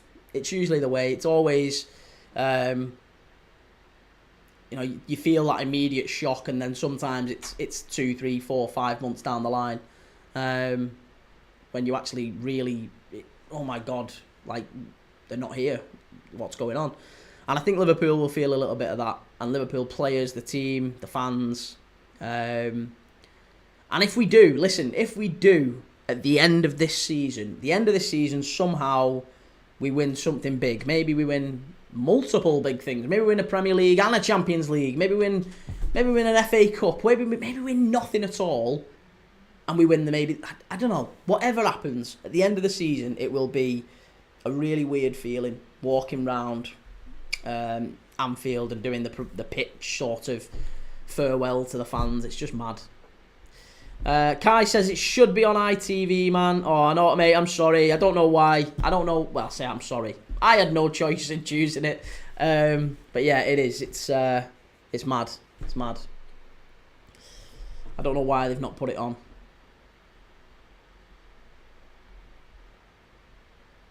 Rob Hyam says it's got no soul. Are we on about the Everton Stadium?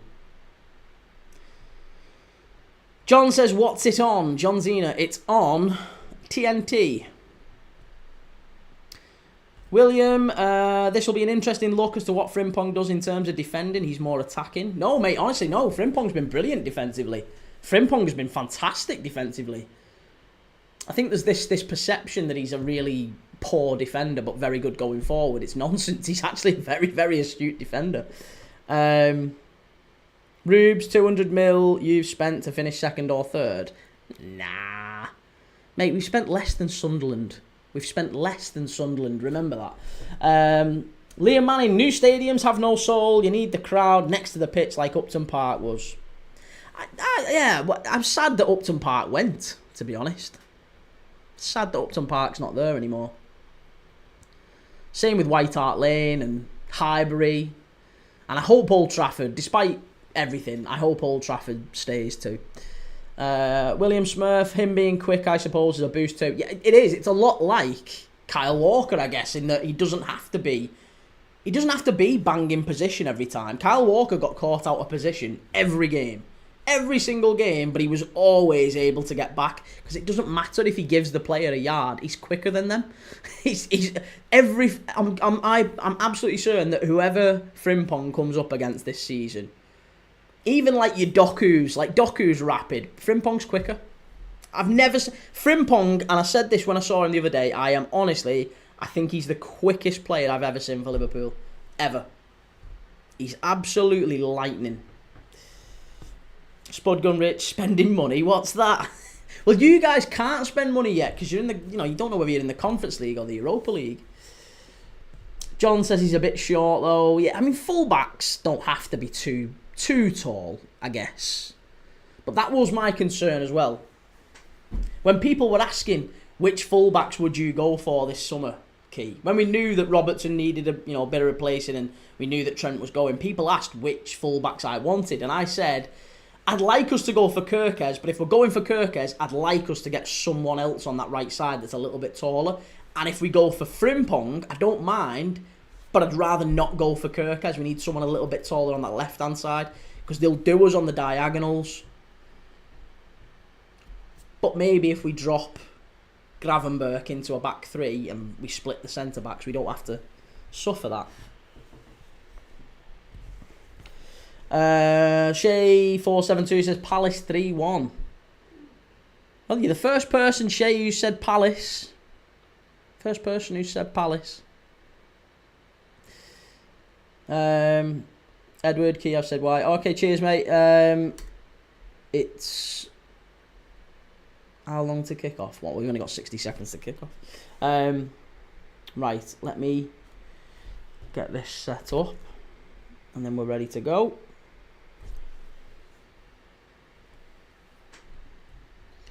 Be yourself, Dylan. Hey, it's my last show today. I predict 2-1 Liverpool. Well, good luck with your show, mate. Really good luck with it. You'll do brilliantly, I'm sure. John, looks like Isak ain't coming. Why do you think that? Isak's definitely coming. Isak's absolutely 1,000,000% coming. Look at that kit. Look at that kit. It's beautiful. I like the goalkeeper kit as well. William says, tell me about Kirkes. He's the same, quite quick. Yeah. Basically, yeah, but much, I would say maybe much more defensively resolute than Frimpong. That doesn't mean that Frimpong's not defensively sound, But Kirkes is a lot better defensively, I think. Great going forward too. Swifty booing the national anthem again. You can't really blame him though. You can't blame him. It's all well and good. You know, Scousers get othered by the government and all that, and you know, Maggie Thatcher managed decline and all that for decades, years, and all of a sudden, as soon as we're supposed to get I say we, I'm not a Scouser, but Liverpool as a city is supposed to feel all teary-eyed when the national anthem plays. Oh yeah, God save the Queen, God save the King. When the same establishment kind of threw them under the bus. So that's why.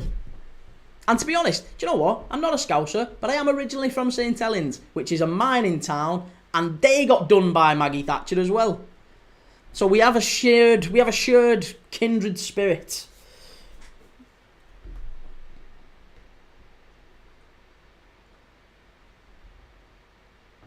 Joe says Isak's definitely going, and good riddance.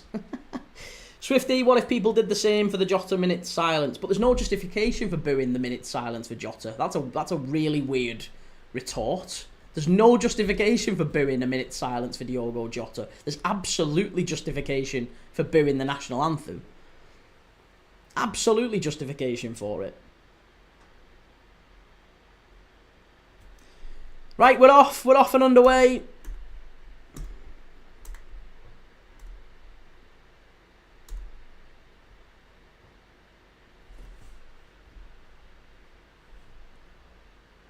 Brandon, absolutely disgusting, should be booted out. Well, yeah, I was going to say, if anyone... But that's it. If you get numpties in every walk of life, don't you?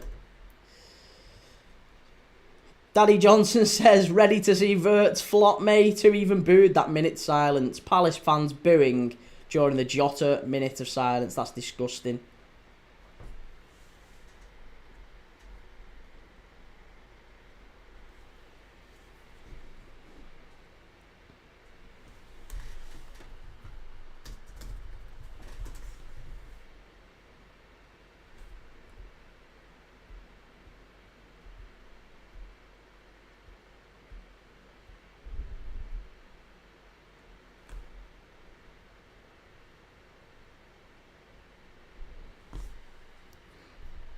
Yeah, Manny, it's TNT, mate.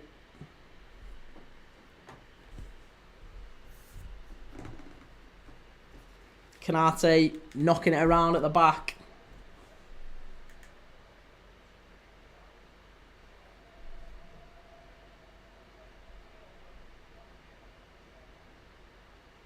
Swifty, if you boo someone's national anthem, they will find something to boo back. Yeah, but that's ridiculous. That's ridiculous, isn't it? That's kid stuff. That's kid stuff. What, you threw it at me, so I threw it back? Well, I don't think so.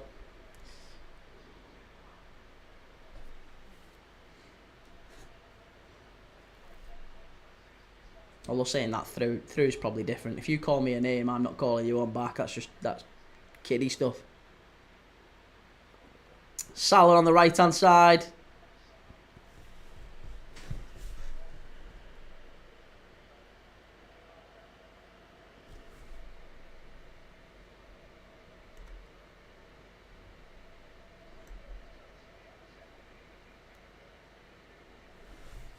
Spud Gun Rich, we're going to score now. Still not over Ryan Manning's free kick, says Ethan. Zod says hi, Liverpool will win.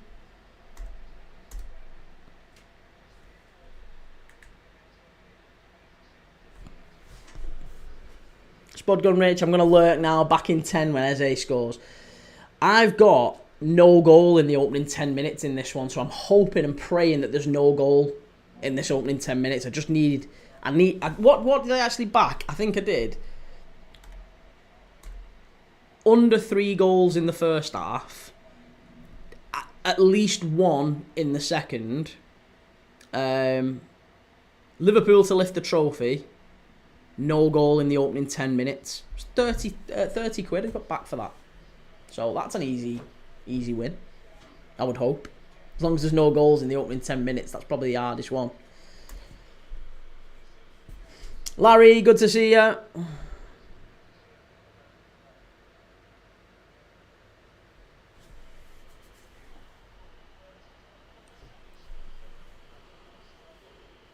Swifty says Liverpool look very strong on paper, but not guarantees on the 2-3 from Germany.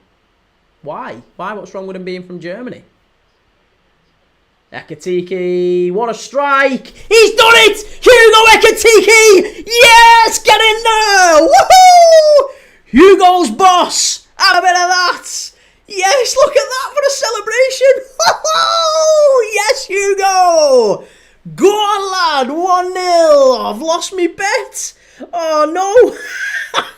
I had no goals in the opening 10 minutes. What a finish that was! Just as someone was saying, watch the lad from the Bundesliga, those signings from Germany, you can't be too sure on them. Well, what about Hugo? Hugo's just rammed that down your throat, sunshine. Ho-ho! Yes! Oh, please say he's onside. Please say he's onside after that. What a touch, what a turn, what a finish. Oh, what a player. What a player. Oh, what an absolute screamer. That is brilliant. That is absolutely brilliant from Ekitike. What an absolute screamer. Hugo. That is different class. Different class.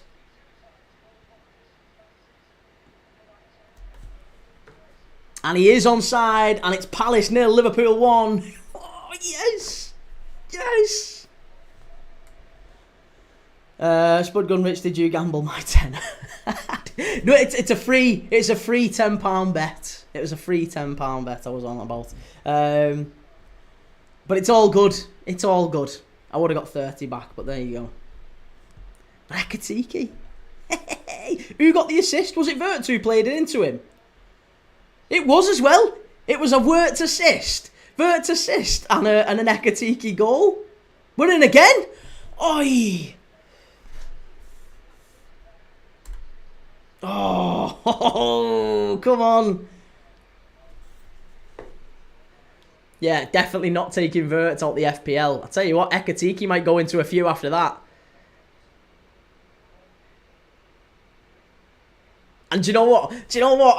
I hate to say it, but you can just feel the rage burning inside Newcastle fans as well. Like they were really praying that he was going to be bad, because that would have been their Isak replacement, wouldn't it? You just know some of them Newcastle fans were like,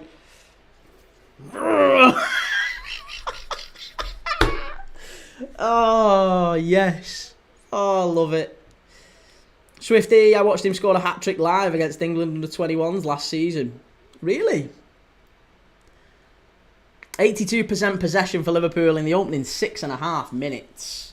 We've been all over him, haven't we? All over him.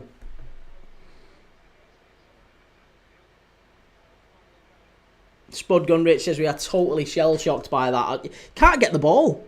You can't get the ball. Wharton's just done very well there. But Kanate wins it back off Sarr. Oh, Liverpool in down the right-hand side. Frimpong into Ekitike. Oh, very nearly into Wirtz. They're linking up very well, those two. Those two German lads as well. Oh, I can't believe... Swifty, I'm not having a pop at you, mate. I'm really not having a pop at you, but I just thought the timing was brilliant. It was so poetic. You was like, not sure about Liverpool with them two lads from Germany. An assist and a goal. Brilliant. Absolutely fantastic. That is... vintage, mate. I've done that so many times on this channel since starting this. I don't think there's going to be many goals in this. Bang. Straight in. Larry, this ref is better than the Birmingham City one a couple of nights ago. The one against Birmingham and Ipswich was terrible, yeah. Rube says, wait till Liverpool play Newcastle. He's getting snapped and so is Wirtz. You'll have to get near him first. Isak will be the one you guys are trying to chase. Here's Adam Wharton. He's apparently Adam Wharton has verbally agreed that he's gonna. It's a gentleman's agreement that he'll leave Palace next summer. So yeah, I think that'll be another big fee, won't it, next summer? I wouldn't put that's got Manchester City all over it, that one, hasn't it? Adam Wharton. I'd love it if Liverpool got him, but that really has got Manchester City all over him. Jack Shaw, what team do you support? I'm a Liverpool fan, Jack. I'm a Liverpool fan, yeah. Rube says Dan Burn is snapping his legs. Yours, Samuel, Adidas did a great job making Liverpool's kits. Adidas are always the best kit makers. Always the best kit makers. Yeah, I love Adidas kits. To be honest, I would much rather Adidas always make Liverpool kits rather than Nike anyway. Nike kits have always been a bit naff. Jack Shaw, I'm an NUFC fan. It's been a bad couple of months for you lads, hasn't it, mate? A very bad couple of months. But good news with Malik Thiaw coming in, and looks like Wissa is on the horizon too, so it's going to be a corner to Palace. Good defending again. Good defending by Jeremy Frimpong down that right-hand side. We said he was one, you know. Really good. Daichi Kamada. It was a really good bit of defending that by Frimpong. Liam Manning. A few Palace fans booed the minute silence for Jota. Yeah, we've just been talking about that. Yeah, it's a few disappointing ones, but hey, you can't say everyone. Some people are just like that. Jack Shaw, TR will be a good signing, and yes, I think just get the money for Isak. Quite a few Newcastle fans reaching that conclusion now as well. Oh, Liverpool on the counter. This is bad. Bad news. Good defending by Palace. Very good defending. And it's going to be a free kick here. Kanate dragging him down. Under the floodlight says 2-0 Chelsea after 6 minutes. Swifty, my German mate, says Frimpong can't defend. Will be interesting to watch. The thing is, he never really had to be in a position to defend at Leverkusen though, because there was always 3 centre backs behind him. He always had a player behind him. He was a wing back at Leverkusen. So if you're looking at how he defends 1v1, he's actually mostly quite good. You can see that in the data. You can see that he's 1v1 is quite good. You could argue positionally he's not brilliant, but he's never had to be, because that wasn't his primary job for Leverkusen.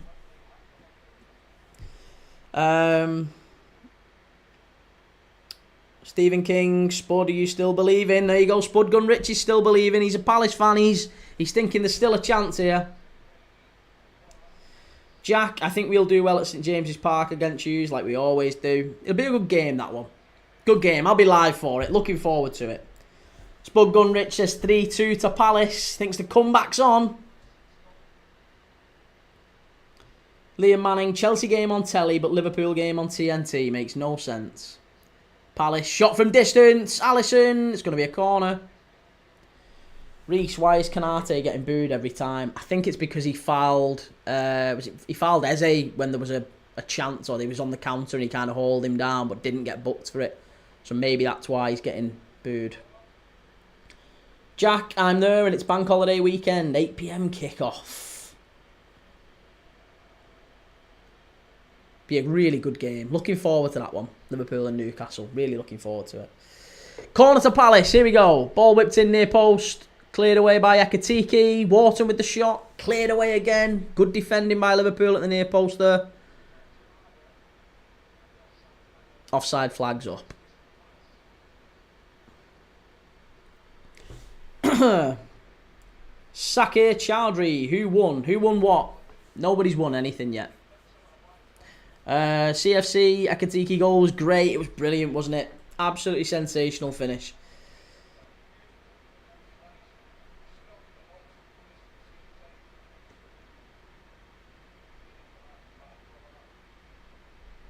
Reece says, shocking from the fans that couldn't stay silent. It's a great goal, that. I'm not used to seeing... Is Curtis Jones in short sleeves? I'm not used to seeing Curtis Jones in anything other than long sleeves. What's he doing?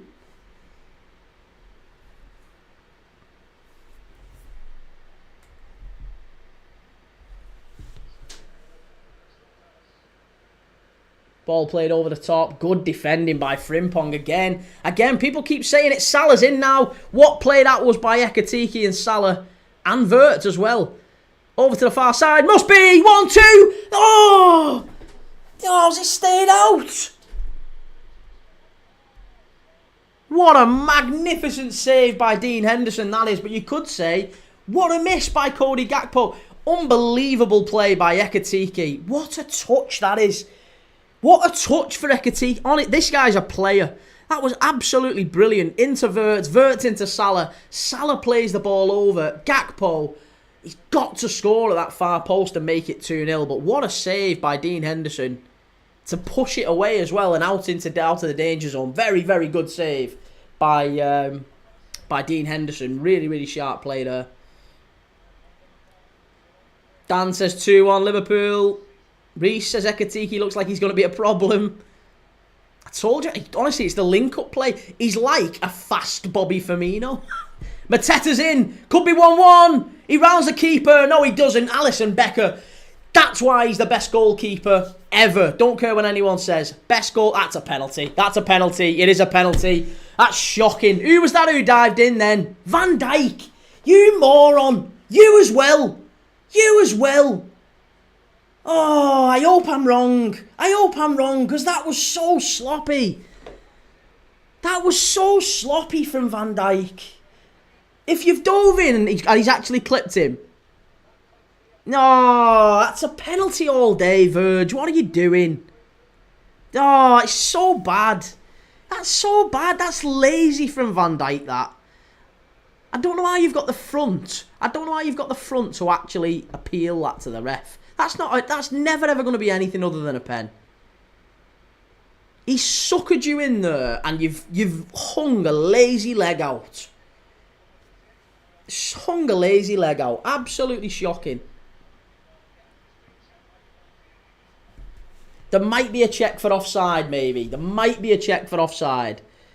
If Mateta's offside in the one before, let's just see. I think Mateta could be offside here. Oh, it's close.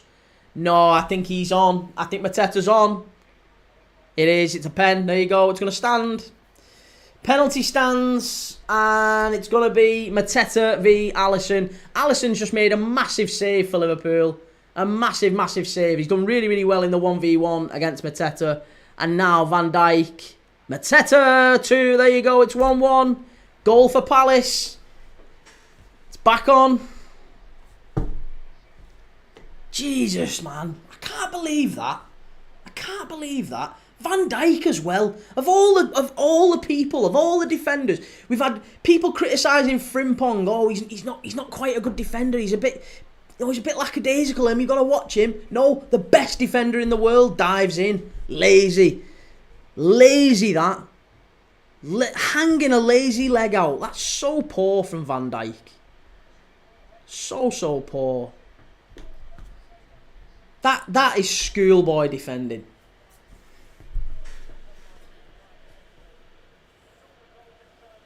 Absolute schoolboy stuff. There you go, Mateta saying now, let's focus. Giving it the old John Fashanu. John, focus. Focus.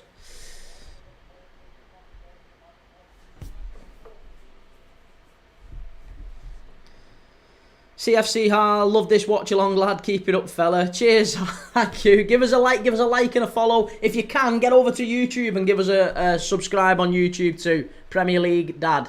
I can't believe we've threw it away there. We've played so well, started so well, deserved to be in front, and then just a stupid, lazy hanging leg out. It's just not good enough. Spud Gunridge is happy, lurking, but then you're straight back in. Good lad, good lad. FM No Casuals, where's Kee's smile gone? Yeah, I thought you'd pop in. Can't wait till Sunderland knock you West Ham bar stewards around next week. I'll be here for that. I'll be smiling then, sunshine. Don't you worry about that. Swifty, early days, yeah. CFC Hull, where do you think we will finish this season? Chelsea, I can't see you finishing higher than 4th at this moment in time, mate. I think the fact that you've got Sanchez in goal and you've got Sanchez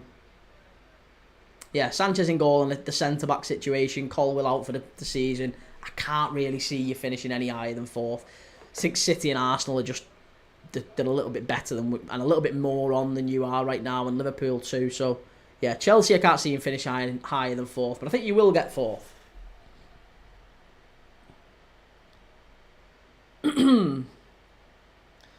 Caleb, 1-1, come on, what now, Prem Dad? Palace are in again here. Don't concede again, for God's sake. I was giving it the big one after Ekitike. The last thing I need now is him scoring again. Oh, nearly as well, far post. Tyrick Mitchell at the back stick. Do you know what? This is all because Curtis Jones is wearing short sleeves. He doesn't wear short sleeves. Reese, classic Verge, wah, I don't concede pens because I'm great. Well, he is, isn't he? He's the best centre-back in the world. And all of a sudden, he's just had a brain fart, let's call it. Just had an absolute brain fart. And out of nowhere, give away a stupid penalty. Declan McEwen says, I'm an Arsenal fan. Good to have you, Declan. Swifty, Estevao could be a game changer at Chelsea. I think the problem for Chelsea is still defensively. It doesn't matter what they do attacking wise. Attacking, they could improve and do really well. They might even have the best attack in the league. I don't think they do, but let's say they did. Still have a massive issue defensively. Then that's not a defence that wins the league. Nowhere near. Switched over to the far side, over to Frimpong. He squares the full back up and he beats him for pace. Just so easy. He's done it! Frimpong 2-1! I told you! He does them every time. And it's another one of those Bundesliga players who aren't going to adapt to the Premier League. It's another one of those Bundesliga players who just can't quite. You got to watch them. You've got to watch them. They might not make it. They might not fit in. They might not really add much. Well, they've absolutely added here. Frimpong scored. Wirtz has assisted. Ekitike scored. Oh, making people look daft, these lads. 2-1. Have a bit of that. Get in there. Get in there, Frimpong. He squares him up. And he means this. He means this. I'm telling you he means this. Stands it up. Oh, beautiful. Beautiful. It's a little cheeky dink over the keeper. He meant that. That's like Ronaldinho against David Seaman. That he meant it. He meant it. Yes. 21 minutes. Palace 1, Liverpool 2. Dan F, it was a Sunday League tackle. Yeah, absolutely it was a Sunday League tackle. Shocking from Van Dijk. Shocking.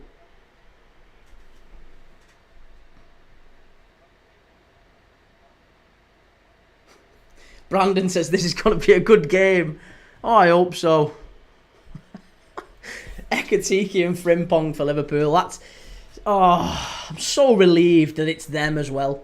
That it's them and it's Wirtz that's assisted. Absolutely brilliant. Brilliant. William says surely Henderson has got to do better there. How can he do better? Can't do better there. How can you expect the keeper to do any more than he's done? The ball's gone straight. He'd have to be 9 foot tall, mate.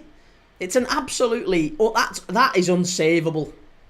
It's a bit of a fluke, but it's unsavable. You just don't save those, as Andy Gray used to say. You just don't save those. Spudgun Rich, yes, he did mean that, fair play. He didn't. He definitely didn't. I'd love it if he did, but he definitely didn't. It was one of them. It was a slice. He's gone to stand it up to the far post, but he sliced it. I'm sure he'll say that he meant it, mind.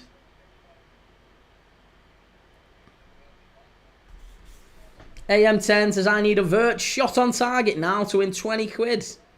Brandon, there's goals in this game for sure. Get it away, Ali. Good lad. Ali up the pitch. How mad is it that Liverpool have scored 2?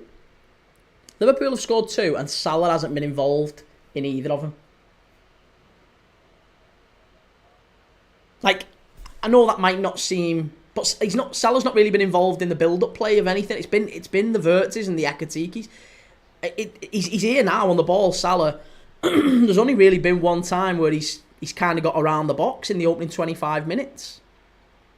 And I think that's a really positive thing for Liverpool. It's a really, really positive thing that actually we've seen Liverpool diversify a little bit and show that we're able to play through different people. We're not so reliant on Salah.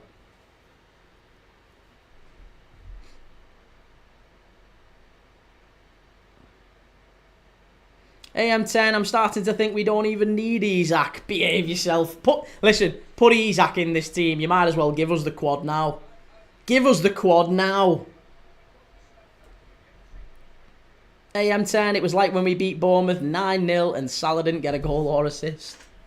Did he not get a goal that day or an assist? Oh, I don't remember that. Oh, fair play, maybe you're right. Dan, you'll say that and Salah will score. I know, I'm trying to avoid saying things that I'll just... because I speak it into existence on this channel. It's like a superpower. I don't know how I've managed to do it. But every time I seem to... I'm not saying, like... I'm not going to say it. I'm not going to say it. I'm not going to say...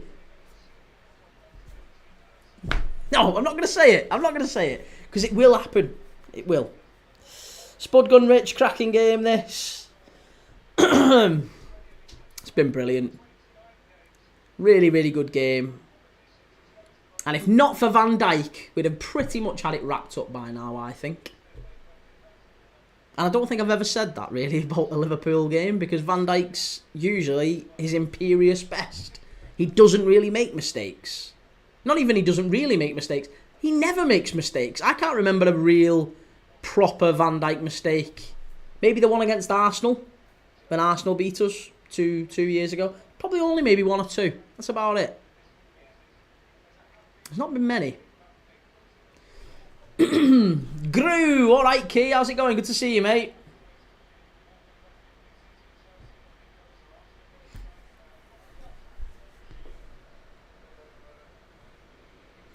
Dan says VVD will do a game-saving act after that.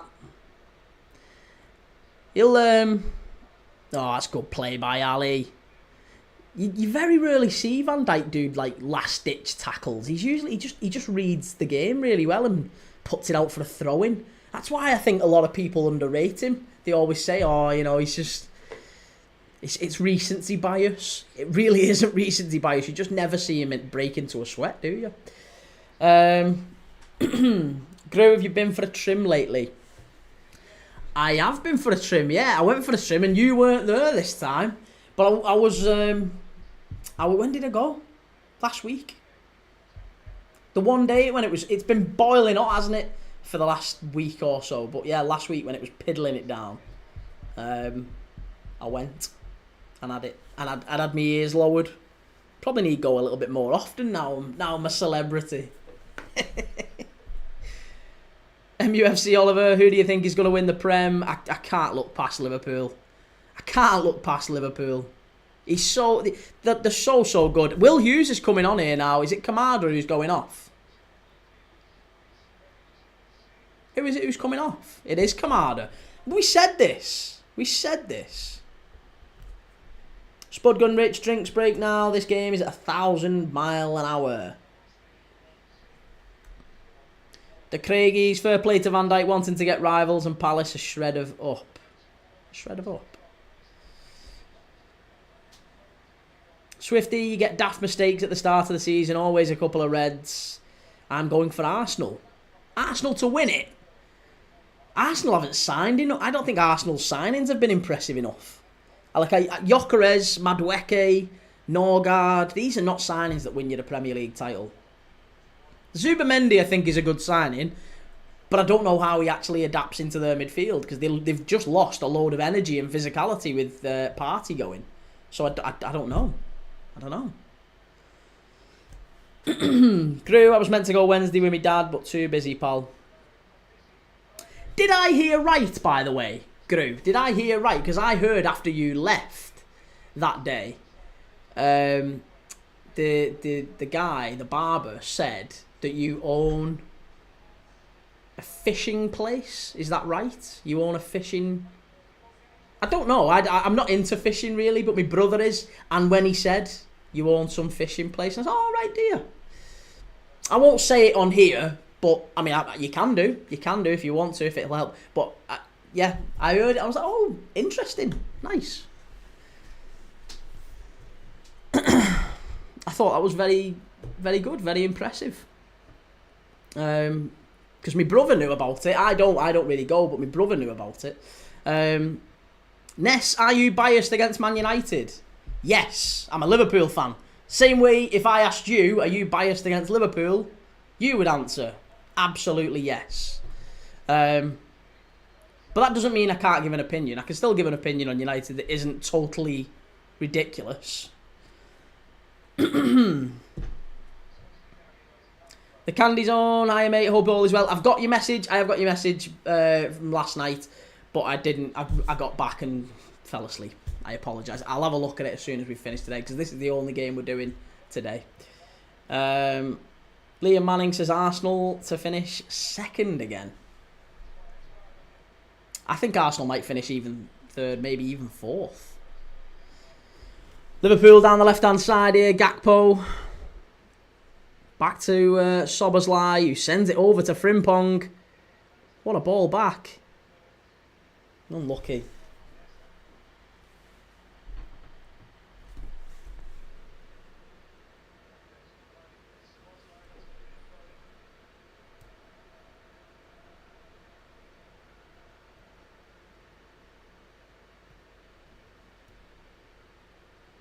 Grew, pop down on Saturday 11 to 12. Grab my number off the big fella. Okay, yeah, no worries, I will do. Very, very hospitable of you.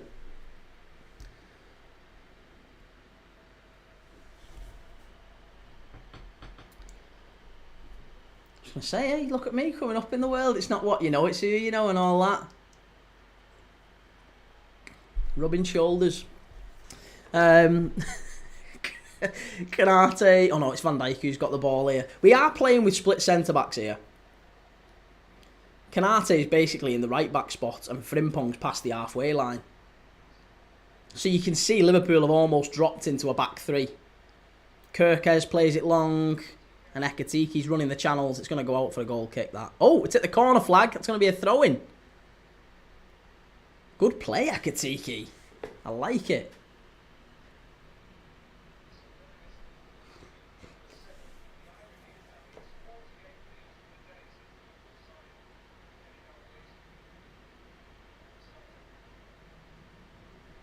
Ball's gone all the way back. Edward, Kee, I'm sure we've bumped into each other before. I'm sure of it.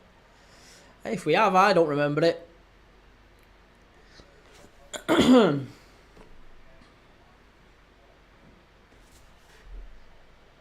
11 AM till 2 PM. NBFC Oliver, where do you think Man U will finish next season? At this moment in time, I think you'll probably finish about 8th. About 7th or 8th. I can't see you finishing any higher than that. I think if you bring in someone like Baleba, if you do get Baleba and you do get maybe a goalkeeper, you could maybe push on and get 5th or 6th at a push, but you can't go any higher. There's no way United finish any higher than that. They're miles off Chelsea and City and Arsenal and Liverpool. They're not in that zone yet, but they are mingling with the Newcastles, the Villas, the Spurs, the Brightons, potentially, if they're able to settle the players in.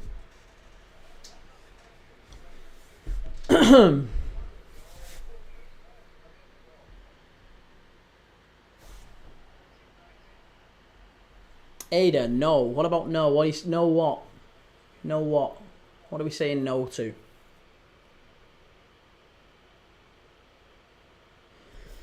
Frimpong with the throw-in for Liverpool. It's settled down a little bit after that chaotic opening 20 minutes. It seems to have settled, thankfully. It's gone from being a breathless opening 20 minutes to... Well, Palace are on the counter-attack here now. Mateta's through the middle. Sarr. Oh, good defending. Really good defending by Gakpo. Very good defending. And into Ekitike. This is brilliant play by Liverpool. Ekitike squared up. Oh, wonderful play. Over to Salah. This is brilliant from Liverpool. Oh, Mo! On your toes! Why am I shouting at Salah and Van Dijk of all people today? They're the two people you'd set your house on. You set your watch by them. They're the two letting us down. Salah's fluffed it in attack once and Van Dijk's fluffed it at the back and give away a penalty. It's the new lads who are helping us win today. Liam Manning, Liverpool's second, went in at 2020 for you, Diogo. Oh, did it really? That's nice. I like that. That's lovely. Little things, innit? Little things. MUFC Oliver, yeah, that's third. I think we'll finish 5 if we get Donnarumma and Baleba, hopefully Champions League. Yeah, I was going to say, I don't think 5th, actually. I don't think 5th gets Champions League this year.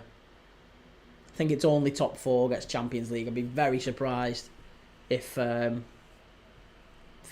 spot won't get you Champions League this year. No chance. Creme de la FM, Chelsea 2-0 up against Milan, 10 men. Milan had got 10 men. They've had a man sent off in a friendly. FM no casuals, Anderlecht losing. Well, yeah, I've backed them as well, so I could do with Anderlecht turning it round. Creme de la FM, 5th does. It doesn't necessarily. Because only the top 4 gets it. It's just whether or not our coefficient stays higher than Spain, Germany, France, Italy, which it might not do, to be honest. We only just got it last year because of the performance of Spurs, Man United and Chelsea in the Conference League and the Europa League. If, for example, let's say we get an early exit from Europe, which with Palace and Forest... Who knows? Maybe Palace and Forest don't go far. Maybe they do, maybe they don't. If Palace and Forest get early exits, our coefficient goes down. If Spurs are out of the Champions League in the league phase, which some are expecting they do, I don't, but some are expecting they do, that drops our coefficient down. So all of a sudden, our coefficient's gone. Our league standard too high. It doesn't matter about the league standard, mate. It's about how we perform in Europe, isn't it? And if we don't perform well in Europe next year, and other countries beat us in their European performance, it doesn't really matter. We have to be in the top 2.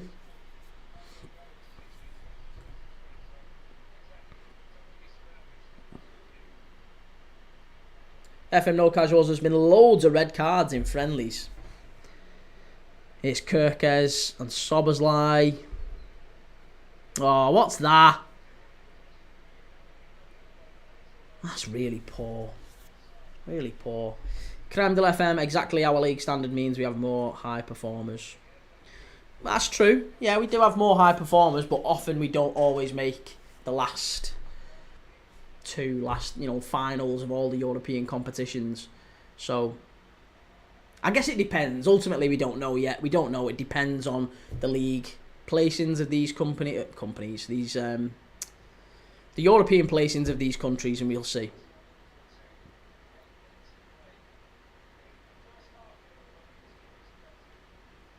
Such a shame, lad. I've cried for the last few years about Man United being out of Europe. Here's Will Hughes. He's been a really smart signing for Crystal Palace over the years, hasn't he? Will Hughes. And he very nearly went on a free last summer. Would have been a very good signing for a number of teams, Will Hughes.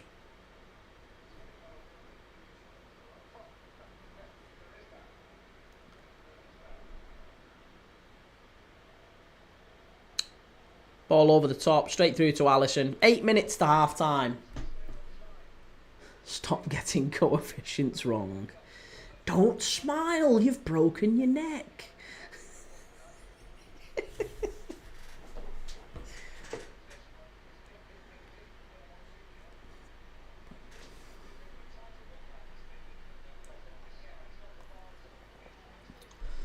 I can get back into the game a little bit now. We've actually had a bit of a a calm 10-15 minutes where there's not been too many chances and there's not been an awful lot of excitement and anticipation in the game. It's been pretty dull, I guess. Offside for Liverpool there.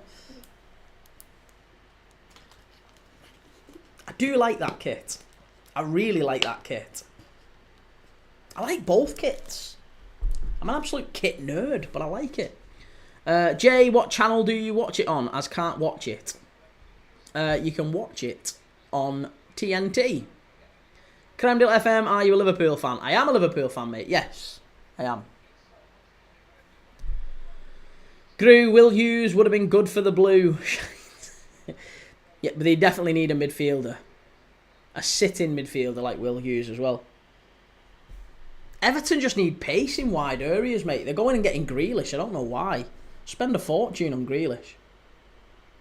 Weird. Spudgun, Rich, this has the feeling to me of the FA Cup semi-final between us back in 1990. FA Cup semi-final 1990.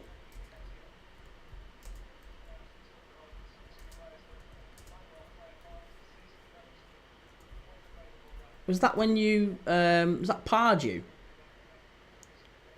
Palace defeated Liverpool 4-3 after extra time. It was Pardew, wasn't it? I thought it was Pardew's header in the 109th minute. Alan Pardew, bloody hell.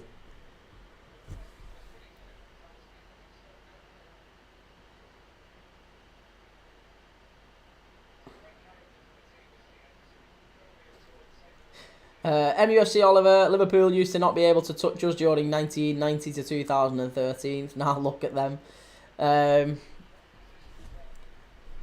Premier League dad's a fantastic man. Gru, mind you, you'd be able to get a game. Well, that's true.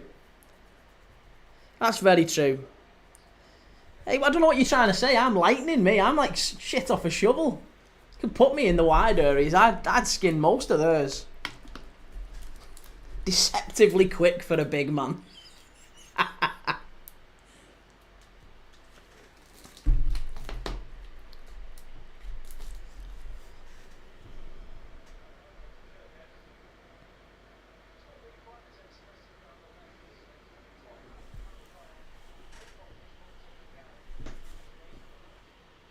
Alan Pardew or Partridge. In that case, it was Alan Pardew. Alan Pardew with the header for Crystal Palace in 1990 to send them to the FA Cup final in extra time against Liverpool. Would have been funny if it was Partridge, though. Shit! Did you see that? That was liquid football.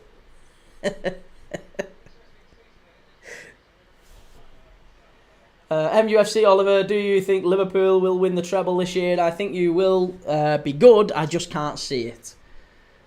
Listen, you can never predict a treble, can you? But I do think Liverpool are going to be competing in all fronts. Let's say that. We might win nothing. We might win the lot. We'll see. Spudgun Rich, as long as you don't score as many as you did in the league that year. How many did we score in the league? Was that all that was? Was that the 8-0 or the 7-0? Ekitike again, unlucky. He's been brilliant, Ekitike. He might be our man of the match so far. I don't even think might be. I think, is it fair to say, if you're a Liverpool fan watching along with me here, would we say Ekitike's our man of the match? I think you'd have to say so. I've been very, very impressed with him already. Kanate, yellow card. Palace fans will be happy with that. Cremdale FM, we might win nothing, we might win the lot. Either way, one of us is going down. Don't start this again, we'll be off. Christ, we'll derail the stream. The temperature in this molten Bramley apple turnover. MUFC Oliver says, you're the nicest Liverpool fan I've ever seen, mate. Well, thank you. We're all nice, but for the most part. I'd like to say. I don't know. They're all the ones I encounter are alright. Maybe that's just because I'm a Liverpool fan. Spudgun Rich says 9. Oh, it was 9-0 we beat you. I thought our record win was against Bournemouth. That was 9-0. Again, you're probably right. I don't know. I stand corrected, said the man in the orthopaedic shoes. That's because he ain't Scouse. I'm not Scouse. Yeah, maybe. Yeah, I don't know. Maybe that's it. Nothing wrong with Scousers either. But no, I'm not Scouse. I don't claim to be. People will use that as a stick to beat me with. Oh, Liverpool fan, but you're not Scouse. Liverpool is, I would say, the closest. Not even I would say. Liverpool is the closest stadium to me, to where I was born. Ben, I've got Konate booking, Ekitike goal, Eze goal, and Munoz booking for £705. I hope that was a free bet, because you're a fool otherwise if you've legitimately put your own money on that. I mean, hey, whatever works. Swifty, weird ground Anfield when I went. Sycophantic fans around the big gates. Sycophantic fans? In what sense?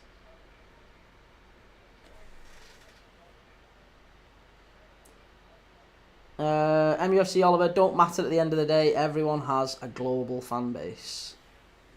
That's true, yeah. Gru, can you please help me log back into my other account when we meet? Or yeah, I can try. I don't know. To be honest, mate, I don't know how I'll do it. I probably won't have any better luck than you will. I mean, surely you'll know your passwords better than I will. Christ, I'll have a guess. But I don't know. Ben, worth a fiver, man, come on. Not that. Konate booking, Ekitike goal, Eze goal, and Munoz booking. I mean, you've got half right. I guess, you're half right. But that, to me, that's like winning the lottery. You forgot the password. Christ, we'll have no chance then. If you forgot the password, how am I going to help you log back into your account? I mean... I'll have a guess. We'll see what the wind blows like that day, but I've no idea. What was your grandma's maiden name? MUFC Oliver, what was your first Liverpool game, pal? My first Liverpool game was Slovan Liberec. Liverpool against Slovan Liberec in 2000. The year 2000 it was. I'd been to Anfield before that, but yeah, the first proper game was Slovan Liberec in the UEFA Cup, and Emil Heskey scored the winner in the last, 5 minutes. Swifty, covered in badges and full Liverpool clothes, the really obsessed types. Again, every club's got them, and yes, Liverpool have definitely got some as well. And one of our favourite sons, I guess. Lucky Palace, very nearly 2-2. Yeah, one of our favourite sons is known as the Badge Man. Yeah. Gru says, half-time, Chelsea 2-0. And Milan are down to 10 men as well. MUFC Oliver says, have you ever been to United away? Yes, many times. Many times been to Old Trafford. I was there for Liverpool beating them 4-1. When Dosena got the lob at the Stretford... I was on the Stretford end. It was brilliant. Kieran Carolan, who was booing the minute silence. I haven't got the names yet, but I'm working on it.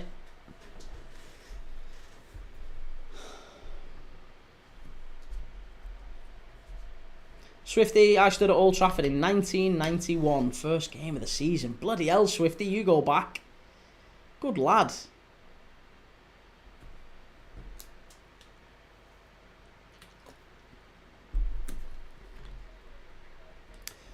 Spudgun Rich says, my first game was West Ham v Liverpool back in 1972. It wasn't even a Palace game. Was you not very nearly a Hammer then? Or maybe a Red, maybe a Liverpool fan. Palace are in here again. Miles wide.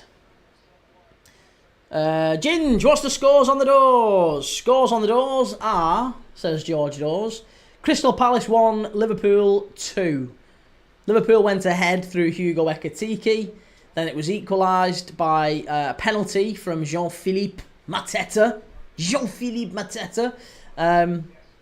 from a stupid penalty given away by Virgil van Dijk, for a lazy leg that he hung out, and then Jeremy Frimpong gets the second with a little free kick, a little cross come shot from the right hand side, which just dipped over Dean Henderson. But Hugo Ekitike probably been the star for Liverpool.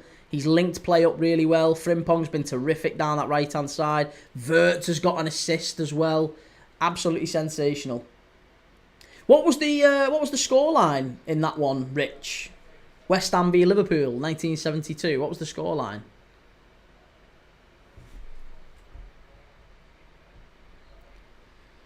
Brandon says Frimpong's been class. MUFC Oliver said, sad day that you was there for the Berbatov. Or was you there for the Berbatov hat-trick? I wasn't. I wasn't there for the Berbatov hat-trick, but I have been there for many Manchester United defeats, let's say. Manchester United wins. Many. There was one, I don't know if you remember, where, I'm sure you do, where Nani scored the third. And then he did like a full-on, he did these back flips and everything. I think you beat us 3-0. So, yeah, I was there for that one.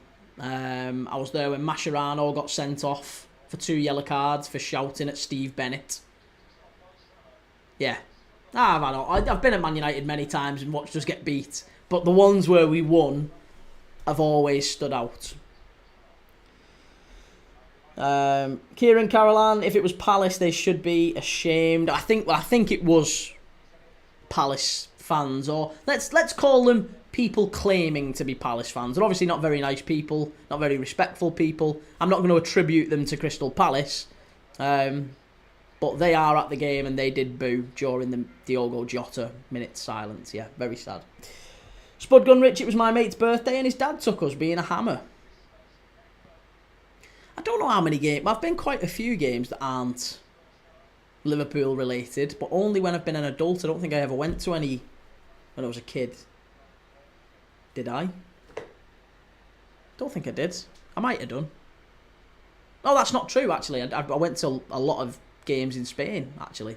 Went to Malaga, loads of Malaga games that didn't involve Liverpool. I'm trying to think any others we might have done on holiday. Been to La Rosaleda a load of times in Malaga. Alfie, what's that shirt? Left middle. The yellow one is Lazio.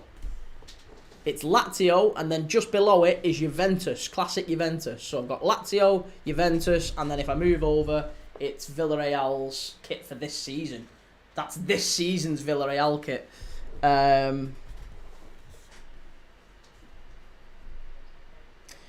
That guy Miles says Liverpool look decent going forward, but a lot of the gaps at the back for teams with good transition players. So trust you to look for the negatives. Swifty, we lost 2-0. Kanchelskis scored for United.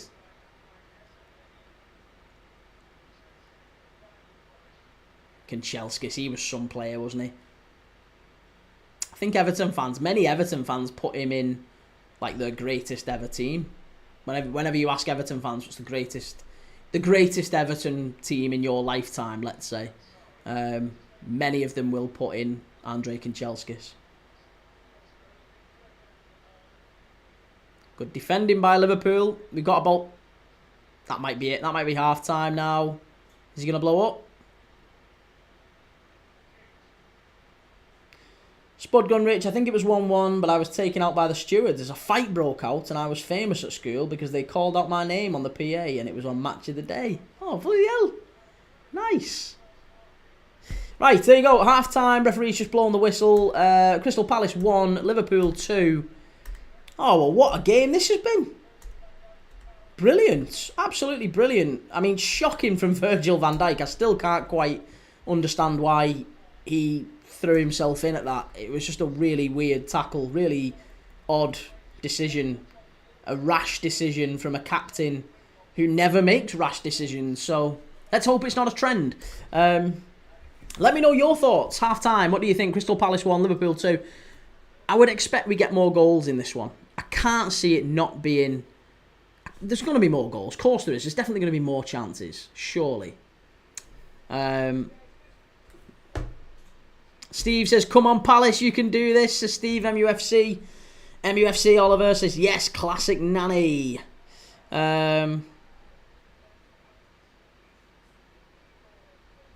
What's the shirt left middle? The red one next to Villarreal. The red one next to Villarreal. That one is PSG. Yeah, that one's PSG. That's classic PSG. 2000. It's got Ronaldinho on the back of that one. For about year 2000, 2001. Yeah, Ronaldinho. Swifty, Juventus or Notts County? It is a Juventus kit, yes. Juventus kit. Up the mags. Did you watch as many games as you do now before you started this as your job? Probably not as many. I watch about 50 to 60 a month now, and before I'd probably watch maybe 30, 35, 40 at a push.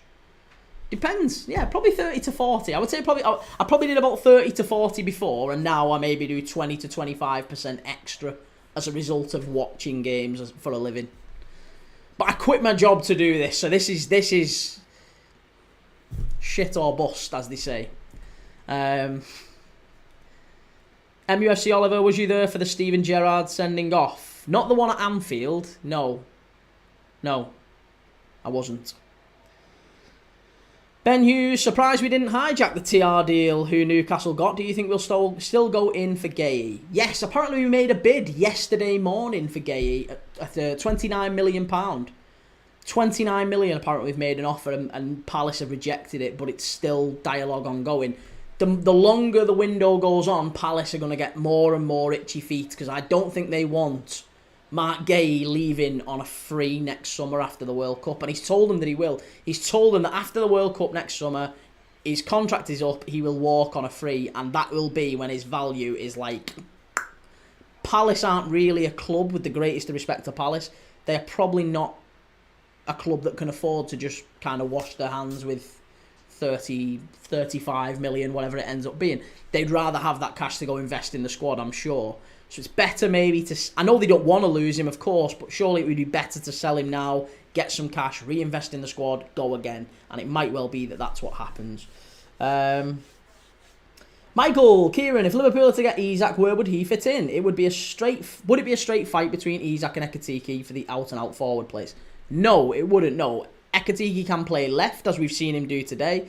He can play where Gakpo's playing. Isak can play through the middle. Sometimes it will be Ekitike through the middle and Isak will be on the bench. Or sometimes they'll rotate, but they can play together. They can play together. Ekitike has started wide left quite frequently. Spudgun Rich, good stuff. We've got you where we want you now. You're all cooked. Michael, alright Key, how's it going? Good to see you, Michael. Kieran, would you class the Community Shield as a major domestic trophy or not in the same bracket as the FA and League Cup? I wouldn't say it's in the same bracket as the FA and the League Cup, no. Would I say it's major? I probably wouldn't, no, I probably wouldn't say. But then again, it's the hardest trophy to qualify for, isn't it? This and the Super Cup are the two hardest trophies to qualify for. So you have to win something big to get in it. So in theory, it is still a major trophy. Yeah, I think so. It is. Yeah, it is. No, it is. Yeah, it is. I'm not downplaying it. It is a major trophy. Of course it is. Michael, Kieran, will you be covering the Leicester City versus Sheffield Wednesday match after this? No, I won't. I'm not doing any other games after this one. This is my last game of the day. I will be back tomorrow for Porto against Vitória Guimarães in the Liga Portugal. We'll be watching a bit of the Primeira Liga tomorrow. That guy Miles, I said it, a huge fan of Wirtz and going forward looking good, but there's definitely lots of spaces to attack on the counter. Joe Oiki, we're in advanced talks with Samu in Portugal. Things are getting better. If you get Samu, you've done all right there. I don't think he's necessarily any better than... I don't think he's actually that good. I still think there's loads of players you could go after that would be better than Samu or Sesko. Loads of strikers better than Samu and Sesko. And I'm not just saying that because Sesko's gone to Man United. I would honestly, there's about 10 strikers I could pick that are better than both of them. And that Newcastle should be targeting. Honestly, Moise Kean would be one of them. Go and get Moise Kean from Fiorentina. I have no idea why no one's going after him. He's absolutely sensational. Absolutely brilliant. Kuran, Fiorentina shirt is class. Love that Fiorentina shirt, yeah. Up the mags. Like, did you used to watch the Belgian league and stuff? I did watch a little bit of the Belgian league. Yeah, not maybe as much as I do now. But if it's your job, right? If it's your job to actually be an expert, a thought leader on this stuff, like, does it not piss you off a little bit? Because it does me. The amount of people who profess to be football experts and whatever, and all they do is watch one. They just watch their team. They just watch their team, and yet they'll still profess an opinion on everyone else. Now, listen, I don't mind that, no problem. But then when they come out and they're quite aggressive and quite, if you don't watch any, how are you going to know who you're comparing to? How are you going to know which players are good, whether they're going to be right signings for your club, what systems teams play, what managers prefer? You don't know until you watch football. So I feel like by watching lots of football, I'm educating myself so that when someone says, how do you think Peterborough are going to get on this season? I can say, well, I mean, they've lost their opening 2 games of the season. They've lost 2-0 to 2 recently relegated sides in Cardiff and Luton. Darren Ferguson, he's been there a long time. They've lost some players. They've lost Kwame Poku. What I'm saying is, and I've just picked that off the top of my head, but you've got to try and be a little bit of Jeff Stelling if you're gonna have an opinion on something. I don't know. I'm trying to do it so I don't look like an absolute moron if someone asks me something and I'm like, I don't know. I have no idea. Imagine asking I guess Mark Goldbridge and I'm not naming Mark Goldbridge as that sort of a person, but if you ask Mark Goldbridge about anyone other than Man United, I don't know how much he would know. Although he does watch a lot more football, doesn't he? Mark Goldbridge has that's football, so he does watch a lot of football. But there's some who don't. There's some who will only watch their team, which is fine, but I'm not sure that's necessarily the right approach if you're going to try and make this your living. M157, do you remember me? Of course I do, yeah, absolutely. I remember most people who were in and out. I've got a bit of a thing for names, so I do remember. Servette 0, Grasshoppers 1. Yeah, I'm a bit like Rain Man with names, so as long as you don't change your username, as a lot of people, there's quite a few people have done recently, yeah, I'm pretty generally tend to remember. Cheers M15, thank you for the heart, mate. 124, I'll finish second, and I hope someone wins both the FA Cup and the Prem. What are we saying? MUFC Oliver, do you think Sir Alex is the best manager of all time, pal? No, I don't. I like him, very good manager, but no, he's not the best manager of all time. He's not. There's lots of other managers. I think he's up there. I think he's better than Pep, but Sir Bob won 3 European Cups. You can't really fault Sir Bob Paisley. I think to be at the club like Man United for however long he was, 26 years he was at United, 2 European Cups is disappointing for Ferguson. Should have done better.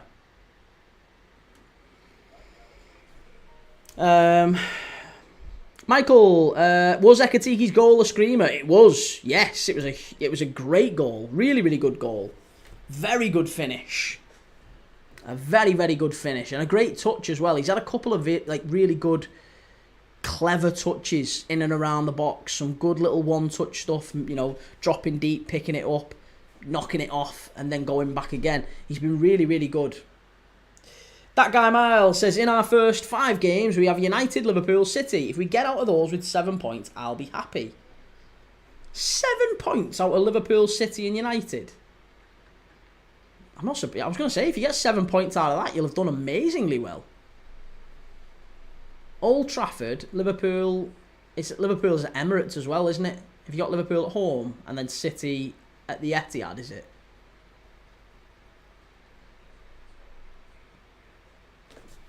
Ryan, how do you think Pep would do with a Spurs or someone who's decent but won't get given loads of funds? And that's my one issue with Pep Guardiola. That's my one issue with him. And you can't really get over it, can you? Everywhere he's gone, he's had unlimited funds. Everywhere he's gone. He's either had Messi, he's either had prime Messi, or an absolute unlimited checkbook. So how can he be the best manager of all time? Bryn, Salah's quiet, mate. I like Ekitike. Yeah, I said that. It's funny enough, Bryn. Well, very astute. that you've picked up on it, because everyone else has said that as well. Well, not everyone else, but we've all been talking about Salah maybe being a little bit out of the game, and that's being a really positive thing for Liverpool, because we've not actually gone to him. I reckon if you looked, I don't know this by the way, but I reckon if you looked at Salah's average touches per game last season, and then you looked at the average touches in that first half, it would be worlds apart. It's not necessarily that he's quiet. He's not really been involved, has he? We've not gone near him. We've gone down the left far more often. We've gone after... And maybe that's a Palace thing. Maybe Crystal Palace are overloading the left-hand side because they're like, keep it away from Salah. Let it go to Gakpo. Let it go in that left-hand channel. We'll deal with it. What we don't want is it going to Salah. So maybe he's being marked out of it. That could be one explanation. But it's always going down the left, and Gakpo and Kirkez and Ekitike in particular are having an absolute field day. Hibs 2, Kilmarnock 2. Killy have come back. Oh, Hibs were 2-0 up. They've thrown it away.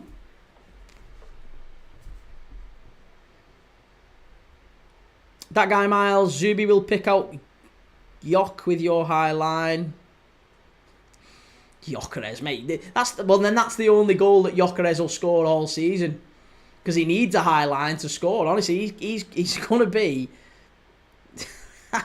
I'm not going to go as far as saying a flop, but he's not going to be the player you think he is.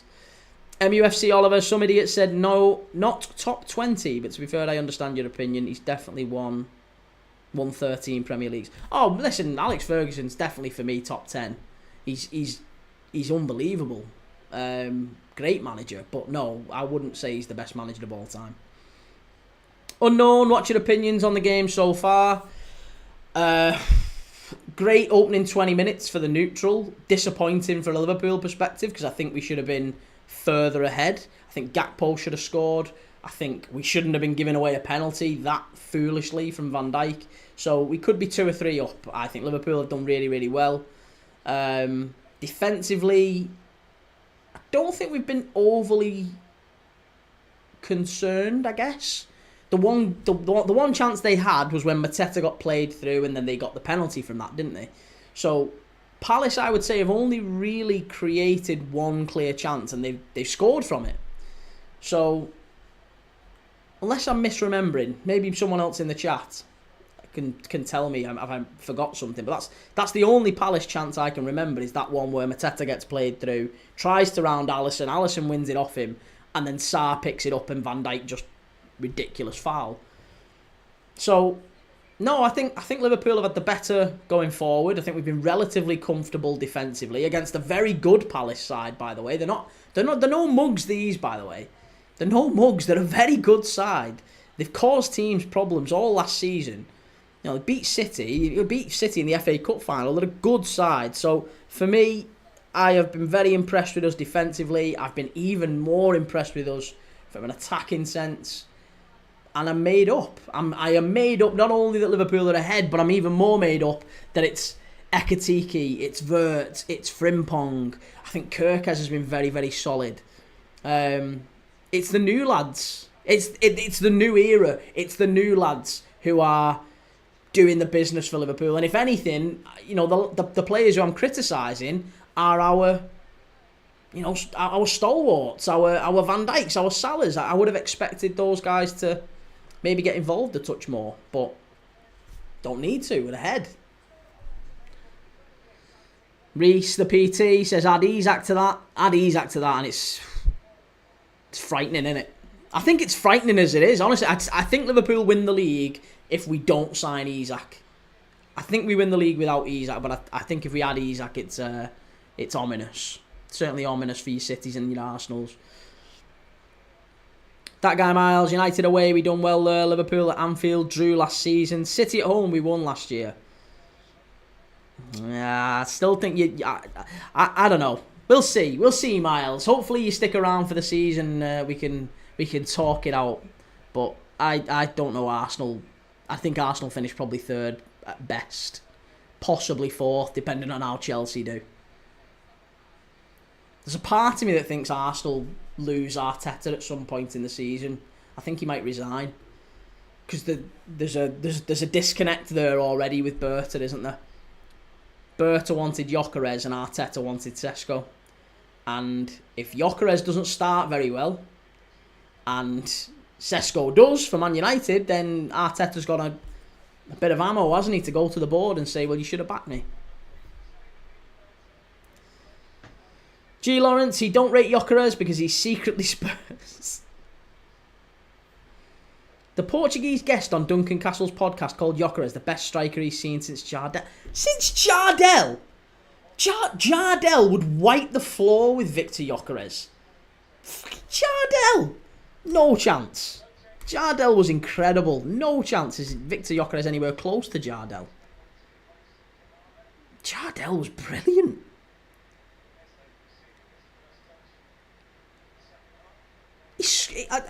That's annoyed me, if any. Jardel has got a scoring record. Sorry, Gyökeres has got a scoring record in Portugal similar to that of Jonas and Hulk. It's not even all that dissimilar to Darwin Núñez. Chance! Oh, Hugo, you've got to score that! Hugo Ekitike should have made it 3. Hung up to the far post. Really, really good play from Gakpo on the left-hand side. He lays it back. Kirkes. I think he'd have been offside. Oh, it's okay. He'd have been offside. We'll let him off. But it was hung up to the far post. Ekitike rises above. I think it was Mitchell, wasn't it? He gets over Mitchell really well. Header just wide of the far post. He said since Jardel. Sorry. That's me jumping the gun. Okay, since Jardel, maybe so. Maybe so. No, but even that then, Benny McCarthy. Benny McCarthy, you'd say, is better. There's been loads of good centre-forwards in Portugal since. Benny McCarthy was better than Gyökeres. Trying to think of others we might have missed.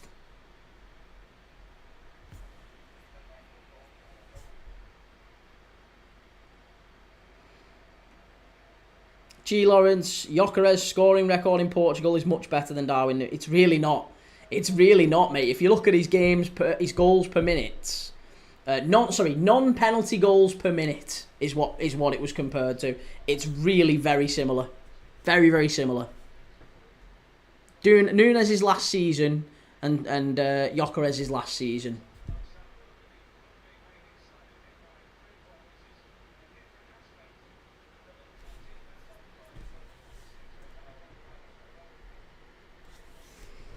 Hungry Dosser says it's going to be 4-1 to Liverpool.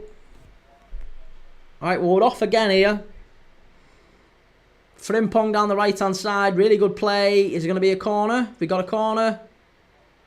Salah did well there, and he's won it. He's won the corner.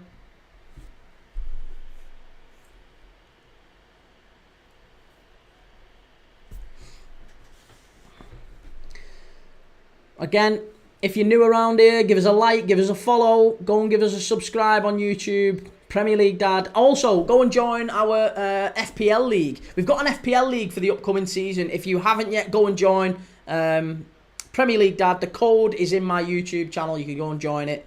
And, yeah, add your team. Prizes throughout the season, including footy kits. Cleared away as a... Ah, disappointing.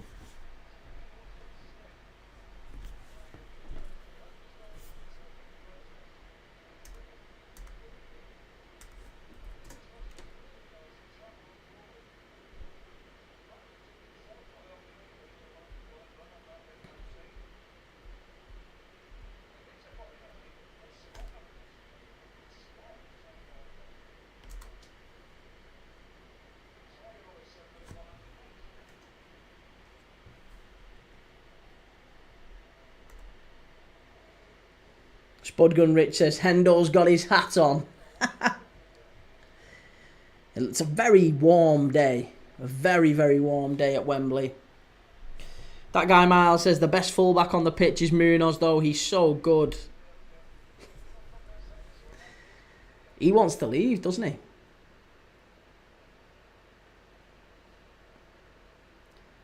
Yeah, he's been after a move.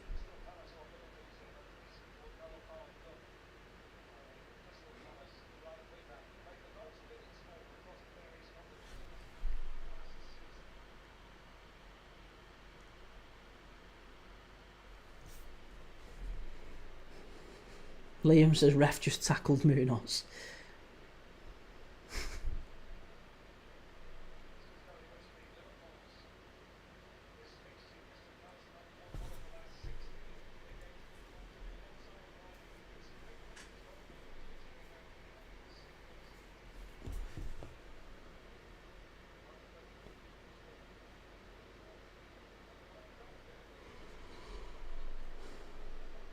Miles says, Gay to Liverpool, Eze to Arsenal, feel sorry for Palace, but the food chain is the food chain.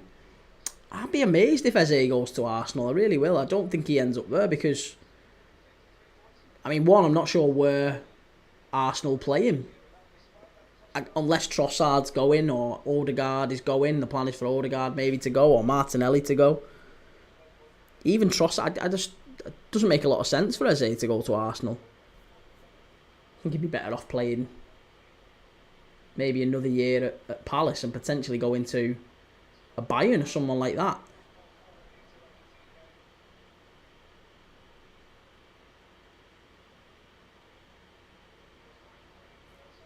Again, Wirtz is breaking the lines really, really well. He's doing so well. Ekitike's just so cool in possession. Good play by Gakpo. This is so good. One touch stuff as well. Wirtz, Ekitike. Oh my God, how's he missed it? How have you missed it? Oh, I'm so angry because I want him to score. Because if he kicks that, if he scores that, it's such a good goal. If he scores that, you've got everyone like just in the palm of your hand. Everyone would have been like, this lad is some player. He is some player.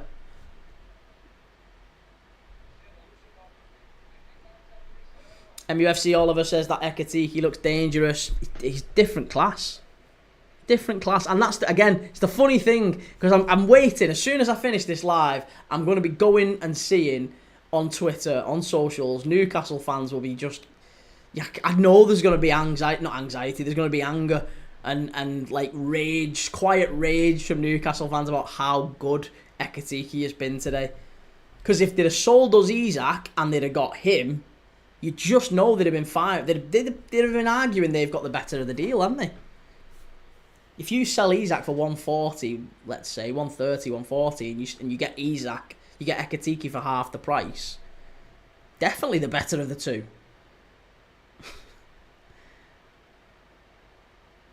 Or at least it's looking like it at this point. Kanate, that's brilliant. Foul, ref, come on.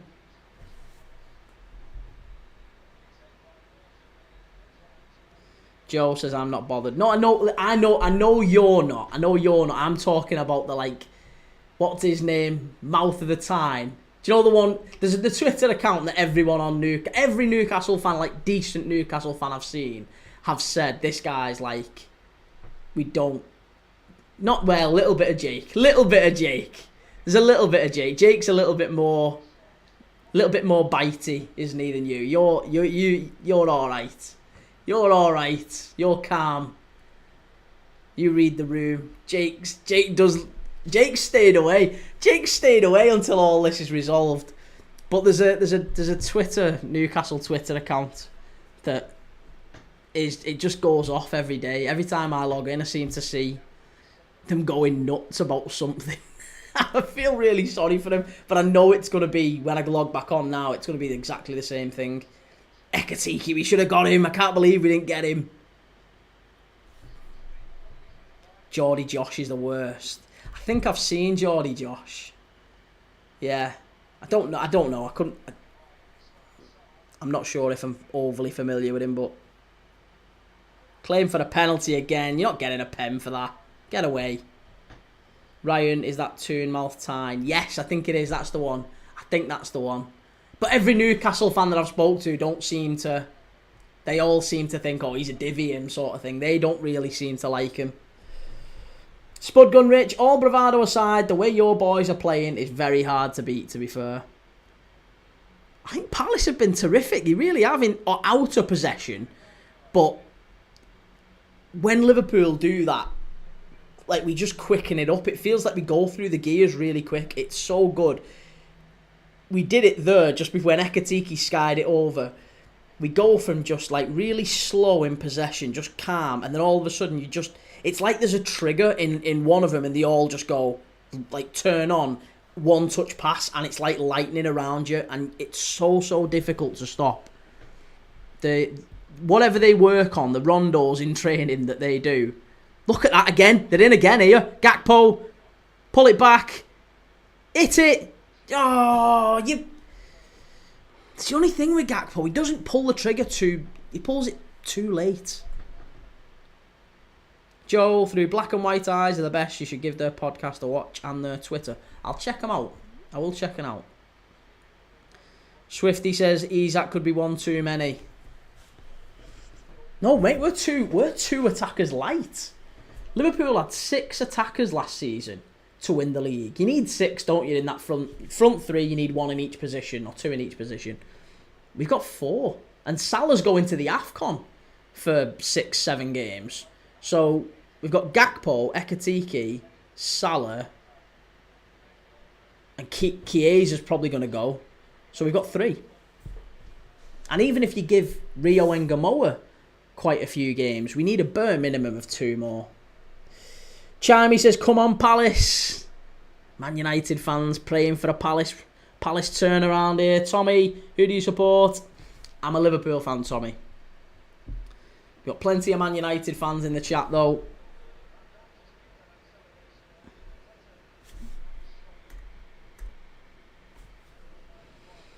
Ryan, a versatile left winger and a centre-back should be priority right now. I think we need a centre-forward. We have to be getting Isak or another centre-forward in. We have to. Chelsea forever. Thank you for the heart, mate. Yeah, we do. We do need another centre-forward. But, yeah. We're short in the attacking areas. So, I'd like us to go and get... I wouldn't even get a left winger. I'd get a right winger. We need someone that can cover Salah on that side. Good ball in. Good flick on. Oh, Palace very nearly get the equaliser. Unlucky at that far post. Ismaila Sarr. That's unlucky. Really unlucky. Good ball in. Who was it who put that cross in? Was it Will Hughes? No, Will Hughes lays it back. I think it's Tyrick. It's not. It's Gay. He'd have been offside. I tell you what, Mark Gay, who said we need to sign him for our attack. Great ball in from the Palace captain. Flicked on at the near post by Mateta and Sarr at the back stick. Oh, I think if he'd have got that in, it would have been offside. But good play. Joel, Key, have you heard Visser has rejected Liverpool and Spurs? The curse is over. He hasn't rejected Liverpool. We've never got in for him. Keith Downey said that. That was literally it. All Keith Downey said was in an interview. I actually heard a rumour that Liverpool had taken a look at him. That was it, and that prompted like 50 articles, didn't it? That Liverpool are in for Wisser, because it was absolute clickbait, wasn't it?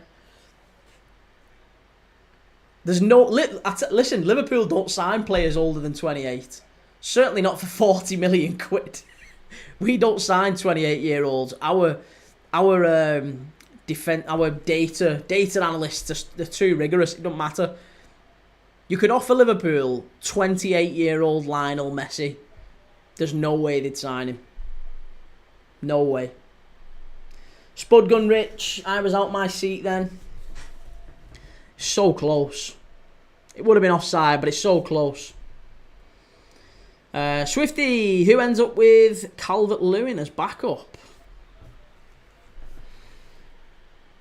Wouldn't be surprised if Newcastle do, you know. Yeah.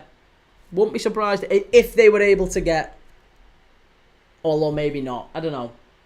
No, they can't. They can't justify Calvert-Lewin and Wisser as a replacement for Isak. That would probably cause riots. Sunderland have taken a look at him. It wouldn't surprise me if Burnley took a look at him. Wouldn't surprise me if Leeds took a look at him. Leeds apparently have been in discussions for Mitrovic. So, yeah, Calvert-Lewin I could see going to maybe one of those promoted sides. Ben, how good is Ali? He's the best goalkeeper ever. Ever. I don't care who you want to throw in the ring. Schmeichel, Van der Sar, Buffon. He's better than all of them. He's better than all of them. Good ball, far side, cleared away by Konate. It's going to be another Palace corner. That guy, Miles, you're very good, but you give chances away. Fullbacks ain't defensive-minded. What you think? I think that's something you've read and think it's a smart thing to say. I think that is something you've read somewhere. Because there's no way you've watched this game and come out with that opinion. There's no way you've watched this game and said, your fullbacks aren't defensive-minded and we give chances away. Our fullbacks have been two of our best players today. They've not really had chances from the wide areas. If anything, it's been Van Dijk and Konate through the middle. We've looked vulnerable through the thirds, through the middle of the pitch. It's not been the wide areas. They've been great.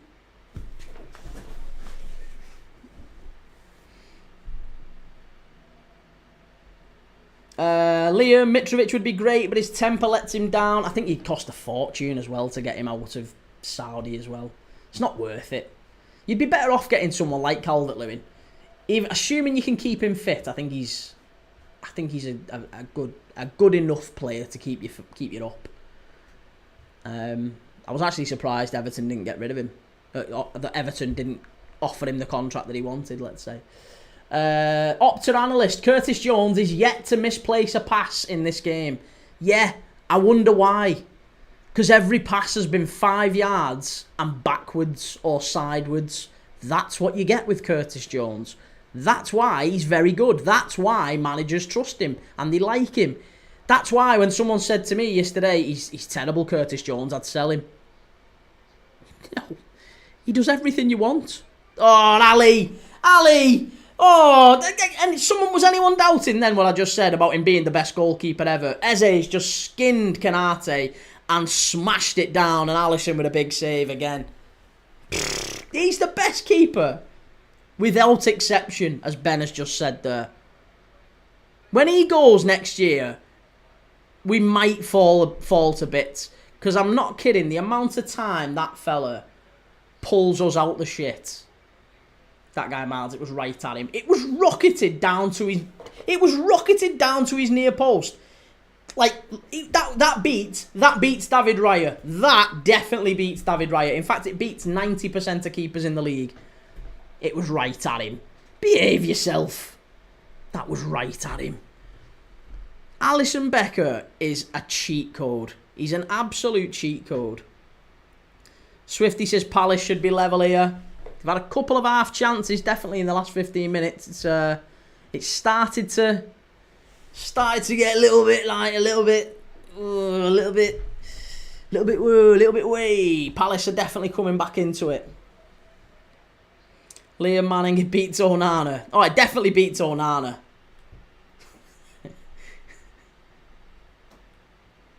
Anderlecht 1, Zulte Waregem 2. Jesus, how crap are Anderlecht at the minute? They lost to Hacken in midweek in the Europa League, and now they're getting smashed in the bunt. I can't believe it. 2-1 at home as well. Garbage Anderlecht. I thought after they smashed Westerlo they'd be all right. The 69th minute, 20 minutes left in that one. I thought Anderlecht would do all right this season. They got some decent players. Torgan Hazard. That guy Miles, do you think Alisson is better than Pickford? Alisson is better than Pickford with one arm and one leg. And I'm not even exaggerating. Pickford isn't even in the same conversation as Alisson Becker. He's a keeper who's been 6 out of 10 for 15 years. However long he's been at Everton, Pickford. He's just been 6 out of 10 all the time. Occasionally pulls out top quality saves, and then occasionally pulls out absolute howlers. But for the most part, he's like 6, 7 out of 10. Ben, is Ali better than Pickford? And to be fair, he's put a fishing rod there. He knows. I think Miles is just playing the game there. It's tight, innit, Ben? Snug that one. Alisson or Pickford? Little arms. Little arms, Jordan. There he is, Ali again. That goalkeeper kit is absolutely beautiful as well. Bertz carries it forward. That's a foul, ref. Does he not give that? God, he basically rugby tackled him. You could see Vert slow down then, as if to say, the ref's got to give this, because he's literally dragging me back. Love a fishing trip. Liam Manning, Henderson is better than Pickford. Even Meslier is better than him. Meslier is not. But I do think that Dean Henderson is. And I would be surprised if by the end of this season, Pickford is not. He won't be in the England #1 spot. I think Trafford probably takes over as England #1 for the World Cup. Miles, anyway, I'm out of here. Enjoy the rest of your day, Kee. You too, mate. Good to have you as always on the channel. Lots of love, and see you next time. Ahmed, what do you think of the Sesko transfer?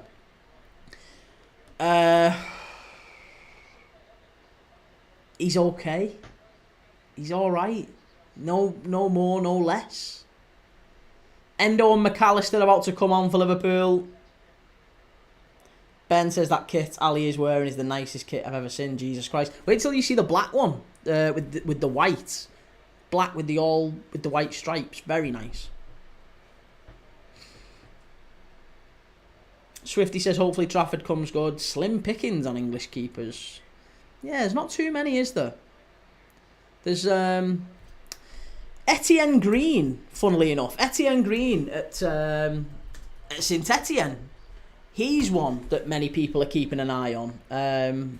He's just joined Burnley, hasn't he? He was at Saint Etienne, but he's just joined Burnley for this summer after playing in League One. So he's one that many will be keeping an eye on. He's probably the next one that might just sneak into the England fold.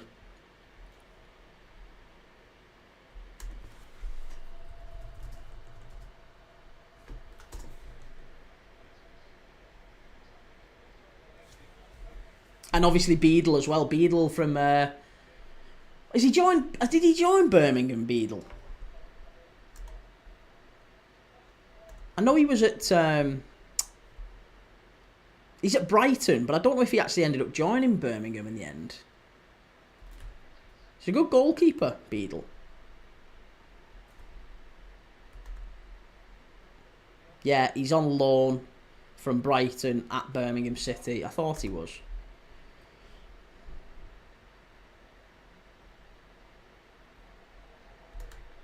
Oh, big chance on a counter. Salah. Swifty, I watched him the other night and I can't remember. No, I did. He is. Yeah, no, I had a blind spot as well. I was watching him against Ipswich, but I couldn't tell you if he was in goal or not in that game. Must be. Spins. Verts. Oh, come on. Got to get that on target, Flo.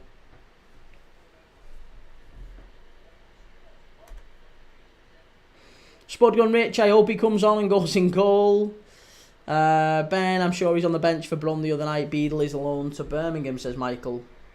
He wasn't on goal. Right, okay. He wasn't in goal, but he was in the team. Right, Endo and McAllister coming on. I imagine this is going to be for Curtis and Soboslai. Is it? Or does Verts come off, I wonder? Maybe Verts comes off. Drinks break here as well. Well, listen, why we've got a drinks break, if you are one of the people watching us, if you're not a subscriber and you're watching us, if you're not a follower on TikTok, give us a follow, click up here, give us a like, give us a follow, it means an awful lot. If you could share as well, tap the screen, if you could share, it means an awful lot. If you're watching on YouTube, please do click like and subscribe. Leave a comment as well. All it does is let people know this guy's not bad. He's not a bad fella. So if you could do that, it'd mean an awful lot. Anderlecht 2-2. Took an own goal, but they've got an equaliser somehow against Zulte Waregem. Michael, my neighbour is having a barbecue, but with the smell, I think they've burnt it. Oh, I could love a barbecue. Love a barbecue.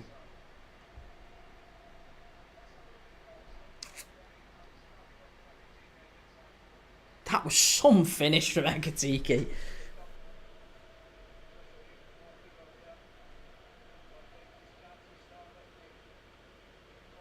And there you go. Jeremy Frimpong looks like he might be getting, up to this point, the winner. Football is red. What's the score right now? It's Palace 1, Liverpool 2. Palace 1, Liverpool 2.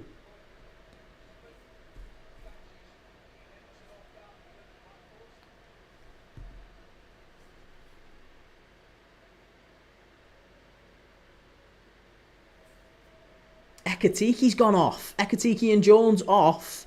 McAllister and Endo on. That's an odd change. So does that mean maybe... I think that probably means Wirtz goes left into Gakpo's spot. Gakpo goes central. And now we've got a midfield three of Endo, Szoboszlai, McAllister. Right, okay. That's a little bit more... So maybe a little bit more rigid there. Certainly a lot more defensively solid. So McAllister, Endo, Szoboszlai, midfield three. And then a front three of Wirtz on the left. Gakpo through the middle. Salah on the right. But a really, really wonderful performance from Ekitike there. I think 70 minutes done. Goal. Played his part in various other bits of play. I thought he was terrific. Curtis didn't have a bad game either, by the way. But Ekitike, up to this point, he is my man of the match. I think he's been absolutely exceptional. Szoboszlai from distance. Good shot. Good save. Straight down the keeper's throat.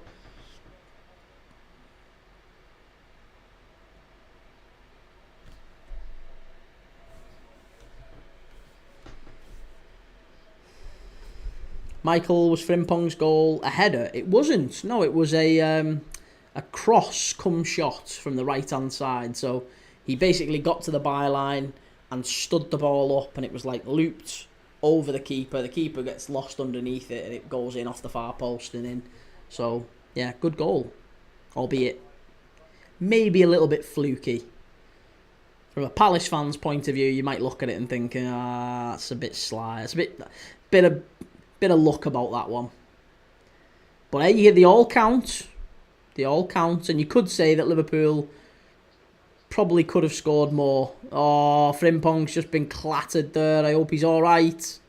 He's down. That's not good. Frimpong's down. Oh, please don't be a bad one, that. That's a really bad sign. Please, no. Oh, no. This looks really awful, this. I hope it's just an impact injury. I hope it's just he's had a kick. Let's watch. I hope he's not jarred his knee here. It might be a dead leg, maybe. Is it? Oh, Wharton. He's raked his studs all down his leg there. Fucking hell. Is he okay to carry on? Oh, that's naughty, that. Spud Gunrich never beat Hendo from there. It'd have to be special, wouldn't it? Ooh, well, at least I'm glad it's just an impact one and not a like a jarring of the knee or anything like that. Fatboy 007, it's a glorified friendly. Van Dijk will find this season catches up with him. Van Dijk will find this season catches up with him. He's never ever been broken so much into such. He's never broken into so much of a stride, really. He's never had to turn on the burners apart from once against the Adama Traore. Ben says no card. No card. In fairness, I don't think it was nasty from Wharton, that. I know you don't get booked all the time for intent, but there was no intent there. He's not really that player, Wharton. Very good player. Welcome to the Premier League, Daniel.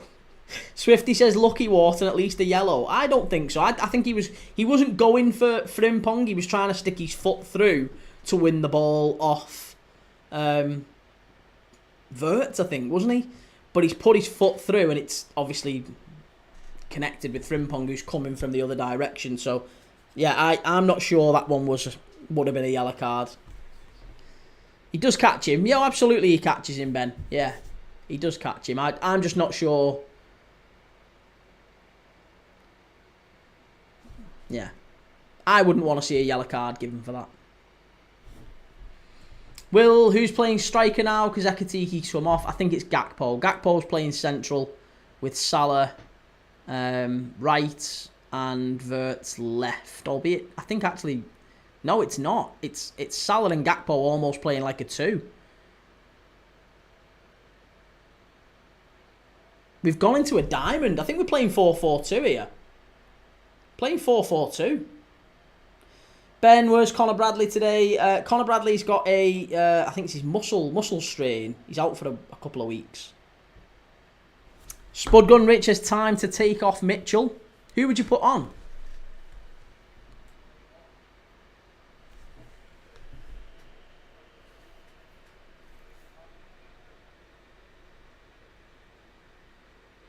It's good play over to the far side. Palace.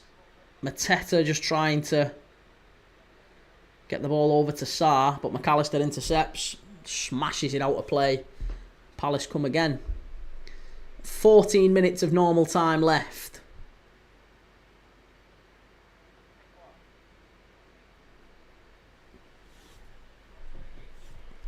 Gay sends it long. Great defending yet again on that far side. Good play by Kirkes. Oh, chance for Palace. Must be. Oh, it's 2-2. Sarr. Oh, no. What have we done? How have we thrown this away? How have we thrown it away? It's a good finish, but I'm hoping there's an offside here, because again, this is poor. This is sloppy. Giving the ball away, and maybe it's the fact that we've made 2 changes. Maybe it's the fact that we've... Gakpo loses the ball in a good position. No, there's nothing wrong with that. Nothing wrong with that at all. Nothing wrong. And Sarr runs through, and it's a lovely, lovely finish. Off the post and in. Good finish. Nothing Alisson can do that time. Come on.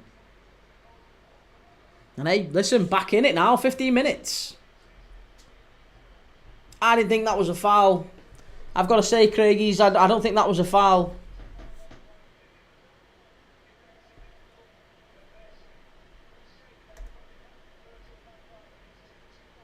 Michael, if it's a draw, is it pens or extra time? I think it's pens. I think it's straight to pens at 90 minutes. But Palace, I've got it back to 2-2. Mitchell is coming off here now for Palace. And it's is it Sosa? Sosa's coming on, the new signing. The new signing has come on for Palace. Borna Sosa from Ajax, isn't he? Borna Sosa.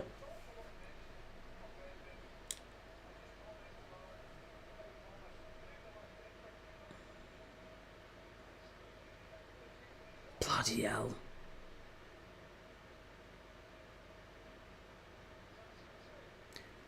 I think Palace might actually take this now, the way we're playing. Look at this. This is that's awful, that. Who was that then? McAllister? Fucking hell. McAllister?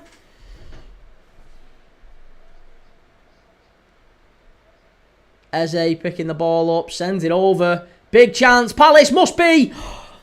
Oh, it's nearly 3-2, that. It's a claim for a corner. Good block from Kirkes. And they're claiming for a penalty here. He's claiming a penalty. There might be a penalty here. No, get away. Penalty. Shut up, you divvy. Penalty. So that is a sensational block from handball, Glasner. Shut up. You're nowhere near handball. It's a great block from Milos Kerkez. That's sensational defending, that. Is it for this one? Oh, that one might be. That one might be. Fucking McAllister again. Is he still on the beach, him, or what? That's twice now. Give the ball away, and now it's going to be a penalty to Palace. Of course it is. It's going to be a penalty, this. It's going to be a penalty. It's going to be a penalty.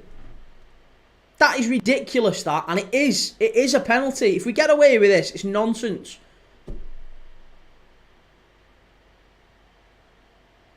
It's a pen. He's going to do it. VAR, penalty. Penalty to Palace. Here we go.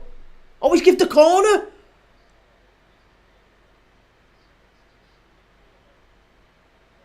Whoa, that's... Yeah, I'm not sure about that. I tell you what, Glasner's not happy either. I've got to say, as a Liverpool fan, I think that one's a pen. I don't want it given. Obviously, I don't want it given. There's no intent. But the ball hits his hand in the penalty area. What I know about the penalty, the handball rule, that's a pen. That is a pen. And now Liverpool try and counter. Good tackle from Will Hughes. Ah, Michael, is Mateta still on? Michael, yeah, he is still on. He is still on.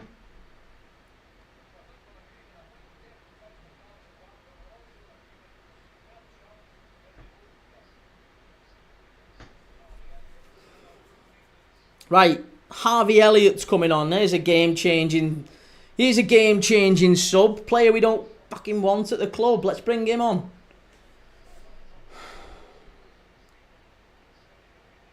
Ten minutes to go.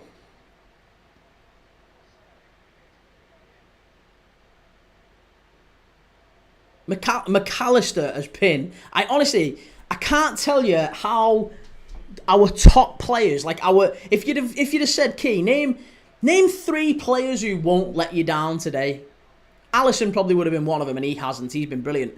But if you'd have said, name me 3 outfield players. Name me 3 outfield players who definitely won't let Liverpool down today. It would have been Van Dijk, Alexis McAllister, and Mo Salah. Mo Salah's not really done anything wrong. He's not been in the game. But McAllister's been dreadful since he's come on. And Van Dijk's been... I mean, he's not been dreadful, but he's just made really rash decisions. Just not like him. It's not like him at all. Good ball in. Verts must be Salah. That's again not like Mo. That's a big chance. 10 minutes left. Great play by Kerkez down the left-hand side. He finds Salah on the penalty spot. Mo, he scores that. Maybe it's just because he's out of form, or he's not really... Another week or two, another couple of weeks of training and pre-season and whatever, I don't know, Mo Salah finishes that. Mo Salah finishes that.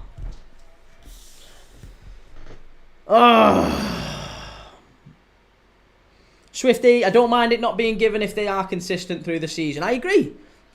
And listen, I'll be honest, I'm a Liverpool fan saying it here, by the way. I do think that should have been a penalty. I don't want it. Oh, fucking hell, they're in again here. Is that McAllister giving it away again? Chance! Oh, thank God he can't finish. Mateta's just skied it. Fucking hell, we're giving it away. We're putting it on a plate for Palace here. Was that McAllister again? Sub him off. As he took... Alexis McAllister is probably the best centre mid in the world as far as I'm concerned. He's having an absolute stinker. An absolute stinker. Elliott hasn't yet come on. He's about to now. Number 7, Florian Wirtz comes off for Harvey Elliott. Here we go. Bryn, that was a let-off there, mate. No kidding, Bryn. No kidding. It definitely was a let-off. Again, I don't want to see penalties given for that. I don't want to see penalties given. But it probably was a penalty. Let's be clear. It probably was a penalty. It hits his hand in the box during an attacking phase of play. Andy Robertson coming on for Milos Kerkez. Kerkez has been sensational. Kirk has been brilliant today. Wirtz has been sensational. So I've no problem with those changes. Kirkes for Robertson, freshen things up for the last 5-10. Wirtz, still, you don't really want him playing 90 minutes a week before the, less than a week, 5 days before the Premier League season opener. Get him off the pitch. Harvey Elliott coming on fine, no problem. But it's going to go to penalties, this, I think. It's going to go to pens. Rory says it's 100% a penalty. Listen, we're live on Friday for Liverpool and Bournemouth. I'm live tomorrow, by the way, Porto against Vitória Guimarães. I'm live on Tuesday for all the Carabao Cup games. Wednesday for the Champions League games. Thursday we've got games on Spurs in the Super Cup on Wednesday. That's going to be massive. PSG against Spurs on Wednesday. If you fancy joining me for that, make sure you've liked and subscribed. Give us a follow. Give us a tap the screen on TikTok. But we're live on Wednesday for Spurs. Go and search me up. Premier League Dad on YouTube as well. Hibs and Hearts both drawing 2-2, says Dylan. Threw it away as well. Hibs 2-0 up. Killy came back and scored 2. Spudgun Rich says Lerma's come on for Wharton. That might actually help us. Because I imagine Wharton can take a penalty. Lerma's a little bit more sit back, what we have we hold. Wharton's a bit more progressive. LRD Jameson, what's massive about PSG v Spurs? It's the Super Cup, mate. It's the Super Cup. Huge. Michael, would you say the Community Shield is a dinner plate? No. I would say it's a shield. Andrew, over 300 million and can't beat Palace. What do you mean over 300 million and can't beat Palace? Palace had a cracking side. They beat City. They beat City in the FA Cup final not that long ago. I think they beat United not that long ago, didn't they? So it'd be interested to see what team you represent trying to take the piss out of Palace. They beat most teams last season. They did well. Not a bad team, Palace.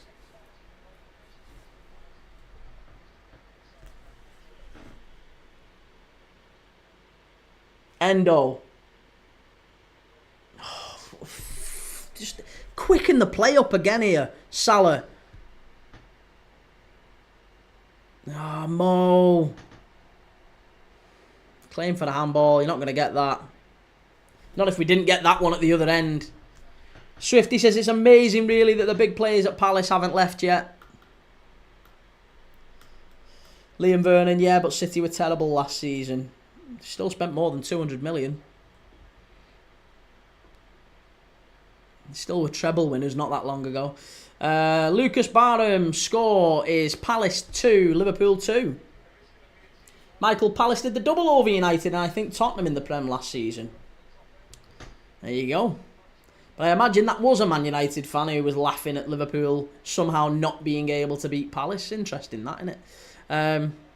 Canate heads it away. Oh, McAllister! What's he doing? He's absolutely shocking since he's come on, Alexis McAllister. Absolutely dreadful. 2 out of 10 for me. And I love him. I absolutely love him. He's brilliant, but that was absolutely awful. The cameo since he's come off the bench has been dreadful. Just give everything away. Rory, nearly every team did the double over United except the Scousers.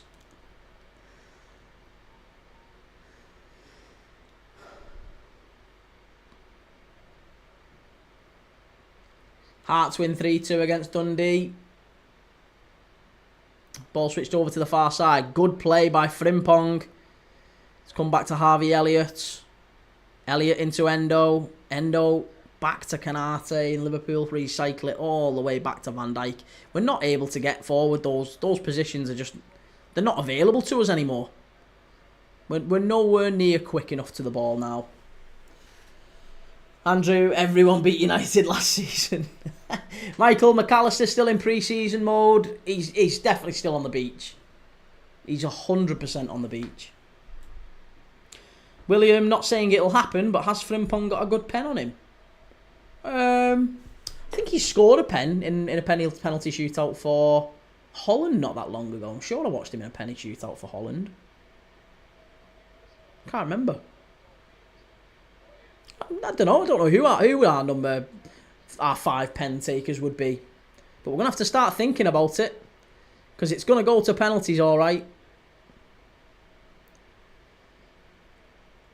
Ollie, what channel Porto on tomorrow? I've no idea, mate. No idea. I'll be live an hour before, so I'll tell you then. When I don't know what it is off the top of my head.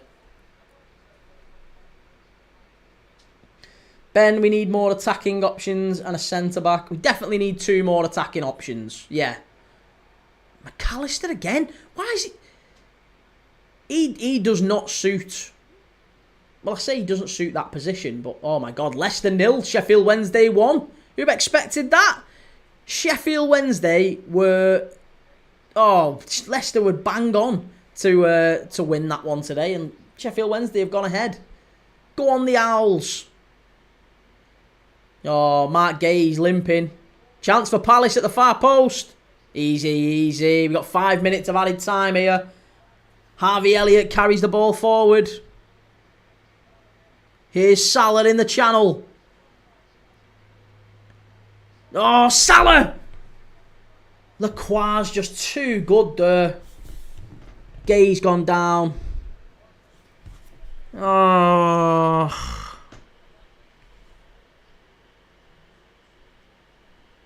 Salah's not been himself. Van Dijk's not been himself. McAllister's not been himself. All of the players who you'd hang your hat on for Liverpool, I can't really give them more than 5 out of 10. Less, I'll be honest, McAllister and Van Dijk might even be less. But they've all been pretty poor. The top, like, established players. It's the ones who've come in. Frimpong, Kirkes, Wirtz, Ekitike. Brilliant. Absolutely fantastic. They've been great. They've been absolutely sensational. Spudgun Rich says, come on you Palace. Do you know what, Rich? I think you deserve it, mate. Based off this, you probably deserve it second half. Andrew, do you think there'll be a different United this season? Different United, but not all that different. I still think you probably finished just about in the top half. Shot from the edge of the box. Good save by Henderson. Williams, Surely, Salah, Gakpo, Maka, Szoboszlai and Harvey. James, we need Isaac. Hoggy, 200 plus spent. Still look average. Still look average. You didn't watch the first half then, Hoggy. Oh, Gay's gone down. That's it. Gay's done. Ben, I wouldn't be letting Harvey Elliott go anyway, given this, to be fair. What do you mean, given this? Harvey Elliott's done now since he's come on. I'd be letting him go. Definitely. He can't. He's not going to play for Liverpool. He's not good enough. Hoggy, Palace haven't spent a penny. Well, that's not true. That categorically isn't true.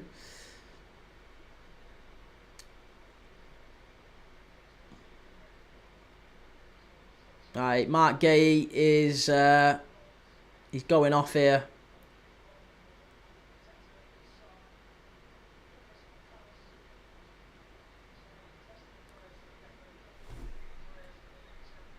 I wonder whether we are going to make some changes with penalties in mind.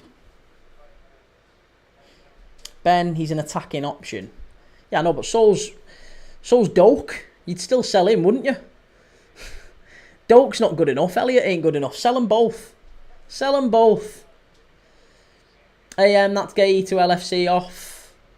Nah, Gay to LFC still very, very much on. If it doesn't happen this window, it'll happen next summer for free. But yeah, Gay off, Devaney on for Palace. And I think there's another change coming on for them as well. Oh no, it's not. It's just him. Right, we've got 90 seconds left here and then we're on to penalties.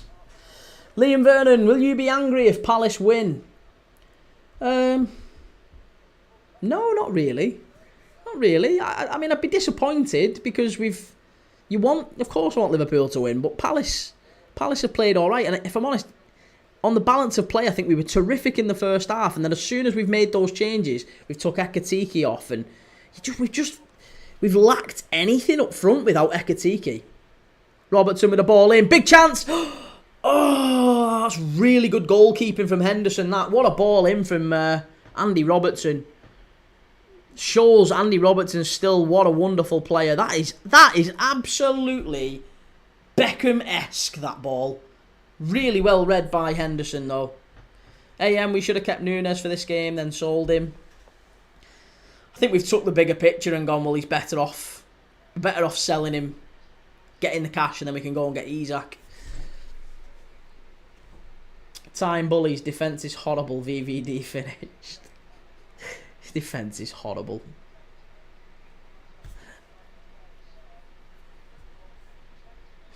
Creme de la FM. Weird how I have to watch on TFT instead of the normal telly. Chelsea are looking a threat this year. They're only a threat to 4th. Not a threat to anything higher.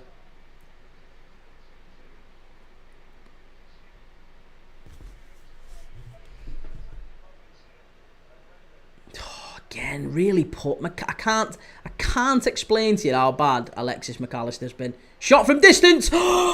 Palace very nearly. Devaney nearly wins it with the last kick of the game. Oh, last kick of the game. Palace very nearly take it. That would have been infuriating. Absolutely infuriating. Ben, let's say Isak's already done. Who else would you go and get for this front line?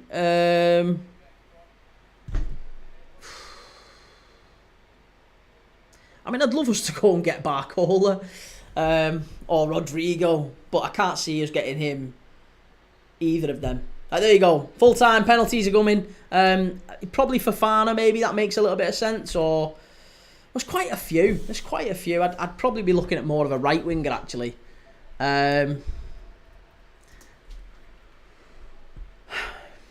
Right wingers. I'm trying to think of players we've been linked with for one, but players who we've watched a little bit of, who maybe could fit. They've got to be under 28. Because there's lots of good players around Europe who we've looked at, or who I've watched and we've seen on the channel. We've talked about being really, really good players, but there's no way FSG would buy them because we have a very clear profile of player.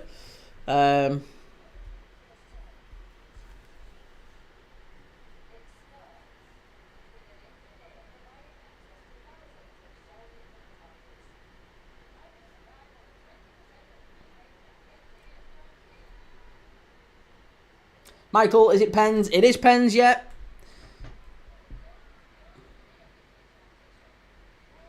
Creme de la FM, have you not seen how they play Estevao? His levels above players 18, only just turned as well. Yeah, in pre-season, and it's only an attacking player. The problems for Chelsea aren't in attack. Problems for Chelsea are in defence and in goal, aren't they? So this whole Chelsea are going to challenge for the title, mate, it doesn't wash. They've got a goalkeeper who's at best 7th or 8th in the Premier League, and I'll be honest, I think he's probably bottom half. If you were ranking all 20 goalies in the Premier League, Sanchez ain't in the top 10. And then the centre-back partnerships are again all over the place. Hato highly rated. Yeah, 18 years of age though again. Aaron B, why can't you show the screen? Because if I do, the channel gets blocked. So I can't show it. Reese, did you see what minute Frimpong scored in Key? I didn't see it, but allegedly I was told it was 2020. Is that right? So nice. D28, Valencia are leading the race to sign Harry Winks. Creme de la FM, Arsenal 5th or 6th maybe. Chelsea, Man City top 2 this year, then Liverpool 3rd. You're delusional. Chelsea don't finish above Arsenal, or maybe Arsenal actually. Maybe Arsenal. Definitely not Liverpool or City though.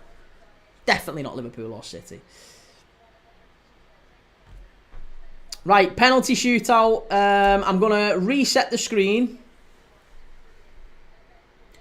on YouTube, so I will change the scoreboard and we'll go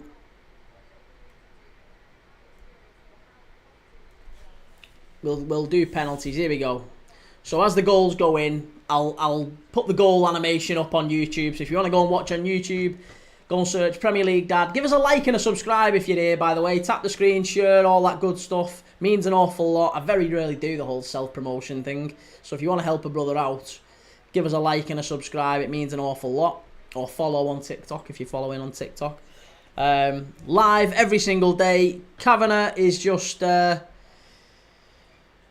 shaking hands with Eze and Virgil. Players are getting ready to pick the 5 that are going to win it. Swifty says any of the top 4 can win it, in my opinion. Are people underrating, I think, the importance of a good defence and a good goalkeeper. There's never been a title-winning side that's won it without a good, solid goalkeeper and a good, solid defence. Never happened. Never. Even Leicester had Kasper Schmeichel, who was solid as a rock, and you know, likes of Wes Morgan and Christian Fuchs and good, experienced centre-backs at the back. Chelsea haven't got that. Chelsea haven't got anywhere near that. Daniel, what did you make of the game? I only watched the second half and Palace looked the much better side. I think in the second half, Palace probably were the better side. Yeah, probably were the better side. You could even say Palace were a little bit unlucky to not win it in normal time. So it was close. Yeah, it was close. I think Liverpool battered Palace in the first half. I think Liverpool could have been 3 up in the first half. So I'll say that. It's a game of 2 halves. Let's say that. It's a game of 2 halves. I think Liverpool could well have put 3 past Palace in the first half. Gakpo missed a chance. A very big chance as well. Should have scored it. And obviously we scored the 2 goals that we did score. And the one that we conceded was just a disaster. It was a total brain fart from Van Dijk. The Palace equaliser to make it 2-2, I'm fine with. It's not great defending from Liverpool, but it's a good goal from a Palace perspective. They've won it back. They've pressed high. They've won it back, and they've hit us in transition. So good goal from Palace. They've deserved it, and they've taken us to penalties. Salah is first up here now. Michael, who's the ref? It's Kavanagh. It's going to be Salah to take first for Liverpool. First penalty taker on the day, Mo Salah. If you're watching along on YouTube, I'll have the goal animations up, so as the goals go in, you'll see them.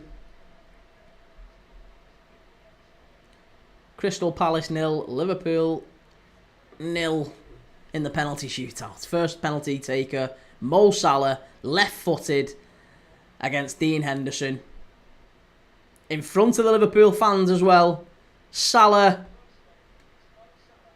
Come on, Mo, put it away, lad. Get us off to a good start. He's fucking skied it again. He's done it again. How many times? The last 2 penalties. 2 points for Wigan. Take him off pens this season. He's shit at pens. He's absolutely shit at pens, him. Ah.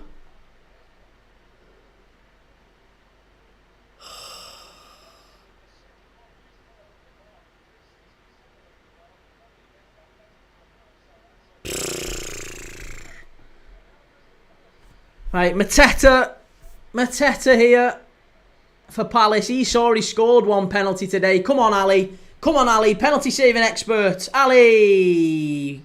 1-0 Palace. Low to the right. Good penalty that from Mateta. 1-0 Palace.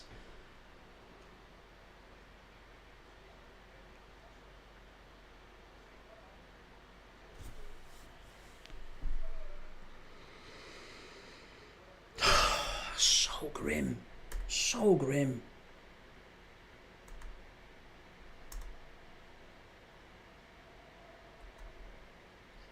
Oh, here we go. Alexis McAllister.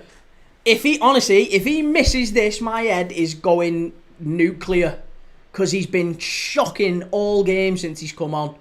You have to score this. Please, Alexis. Stick it away. Has to score. Right-footed. Fucking wristed as well! Ow! He has been absolutely dreadful today. Absolutely dreadful.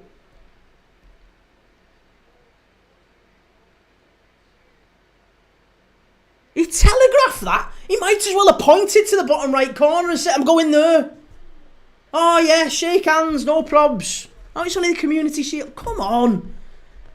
He's been absolutely shocking today, him.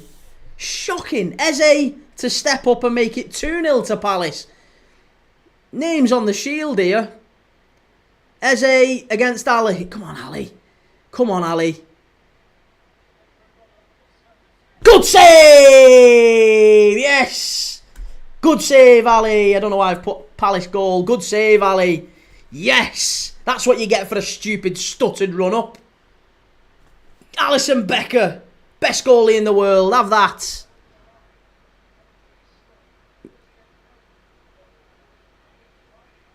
Oh, don't do that. There's going to be a check to see whether he's encroached. Shut up. He shouldn't. Do you know what? That should be a foul for the run up. Oh, okay, it's fine. It's fine. I thought they were going to try and pull that back then. Gakpo. Yeah, Cody scores. There you go. Cody scores. 3 pens taken for Liverpool, 2 for Palace. We need a save here, Ali. We need a big save from you. Gakpo scores. Gakpo scores.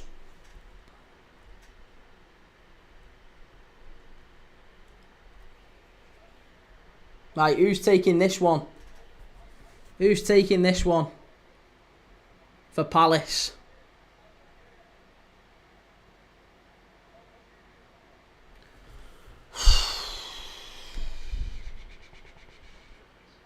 Ismail Assar against Ali.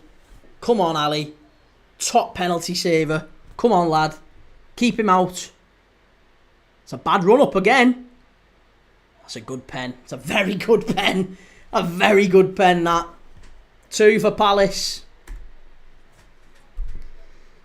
Okay. 2 pens each left. 2 pens each left here.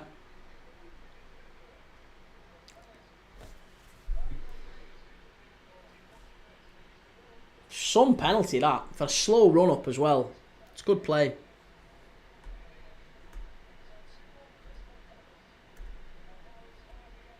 Harvey Elliott.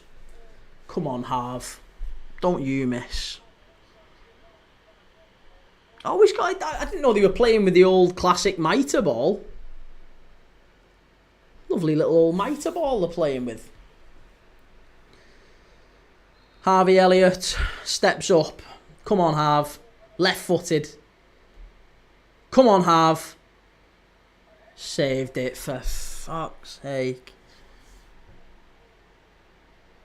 Absolute dog shit, these. Look at him. Honestly, the penalties today have been properly dog meat. Really, really bad.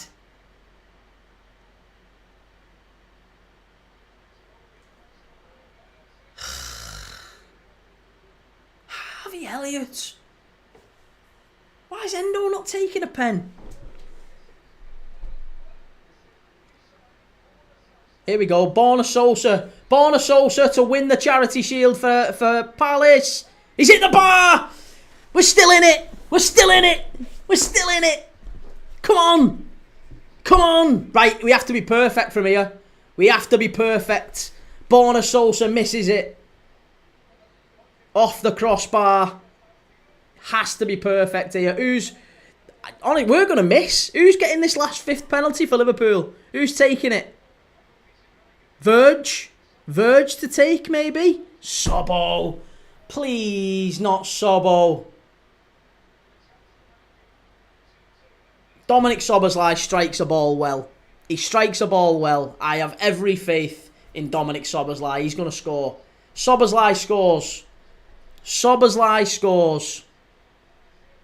Of course he scores. It's 2-2. I told you. Put your good penalty... Honestly, whoever's chose these penalty kick takers, it's absolutely shocking. Good pen. Good pen. Right. Who's on the last one for Palace? Come on, Ali. Who is it? Devaney. Young lad. Young lad. The young lad for Palace. Oh, I feel sorry for him if he misses.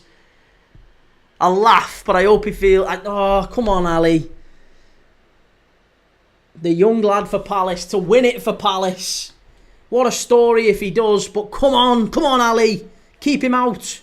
Keep him out. It's done it. Palace have won it. Palace have won it. Devaney with the penalty.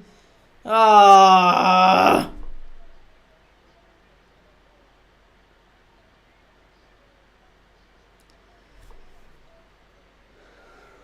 All bets down. All bets down. Liverpool lose. Palace win on penalties. Well, listen. I'm not really sure what to make of that. It was a game of two halves. We absolutely smashed them in the first half, but they absolutely smashed us in the second. And fair play to Palace. Well done, Palace. Well done, Rich. Spudgun Rich. Well done, Rich. That was very, very disappointing from Liverpool in the second half. Very, very disappointing from Liverpool. We were all over the place.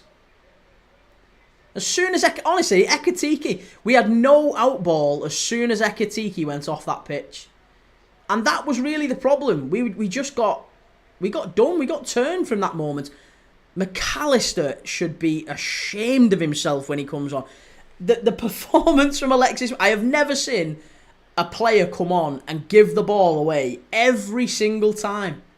Every single time, Alexis McAllister. He was shocking. And then he misses his penalty. Mo Salah did nothing all game. Missed a couple of big chances. Then misses his penalty.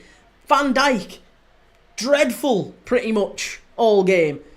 The players who you'd normally hang your hat on. Salah, McAllister, Van Dijk, all of them. Shocking. Ben, our game was done the second the first subs were made. Yeah, I agree. Poor subs from Arne Slot. If you're going to be overly critical of the manager, you'd have to say that. But it just highlights, it really, really highlights that Liverpool desperately need two more attackers. Two more attackers and Liverpool absolutely waltz this league. We waltz it with two more. But if we don't get Isak over the line and the players that we've got aren't good enough. Elliott is not good enough. We probably need... We so badly missed. We so badly missed Ryan Gravenberch in that midfield today. The legs of Ryan Gravenberch. That was huge for Liverpool. Ryan Gravenberch was massive for us and we missed the energy that he brought. And as soon as it was announced that he wasn't playing, I'm now fearful, honestly, I'm fearful for Friday. I am really fearful for Friday. Liverpool play Bournemouth on Friday and we've got no Ryan Gravenberch. We've got to put that midfield out again. Curtis Jones was pretty good, I'll be honest. I thought Curtis Jones needed to stay on. I thought Wirtz needed to stay on. Or at least he needed to stay on given what happened with the replacements. Elliott and McAllister was totally ineffective when they came on. McAllister was less than effective. He was dreadful. But I can't overemphasise that point. I'm so shocked. For a player as good as he is to be that bad, it's concerning. It's really, really worrying. Really worrying.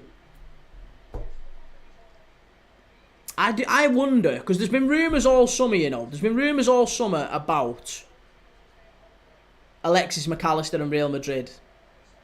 And I just wonder whether or not there is maybe something to that, because we've seen before when players have asked to leave and things. I'm not saying maybe he's not asked to leave. Maybe that's just I'm putting two and two together and getting five. But we've seen it before where players have asked to leave and then put in performances like that, where they've come on and just been half-arsing it, slack. It's been really disappointing. Spudgun, thank you again, Spudgun Rich, for the super chat. Top guy. Listen, congratulations to Palace. Above all else, I want to say Liverpool have been disappointing, not good at all, really poor in the second half in particular. But Palace have been terrific. They deserve to win. I think they were the better team, certainly in the second half.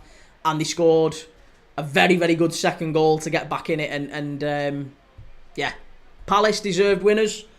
Good luck to him for the season. I really, really like Oliver Glasner, and I like the team that he's building there. So good play for Palace, good result for them, and hopefully tomorrow brings good news as well for Palace in terms of the Europa League and the Conference League decision. That is going to be released. That's going to be announced tomorrow too. So we shall see how Palace get on in the UEFA court case tomorrow. But very, very good performance from Palace.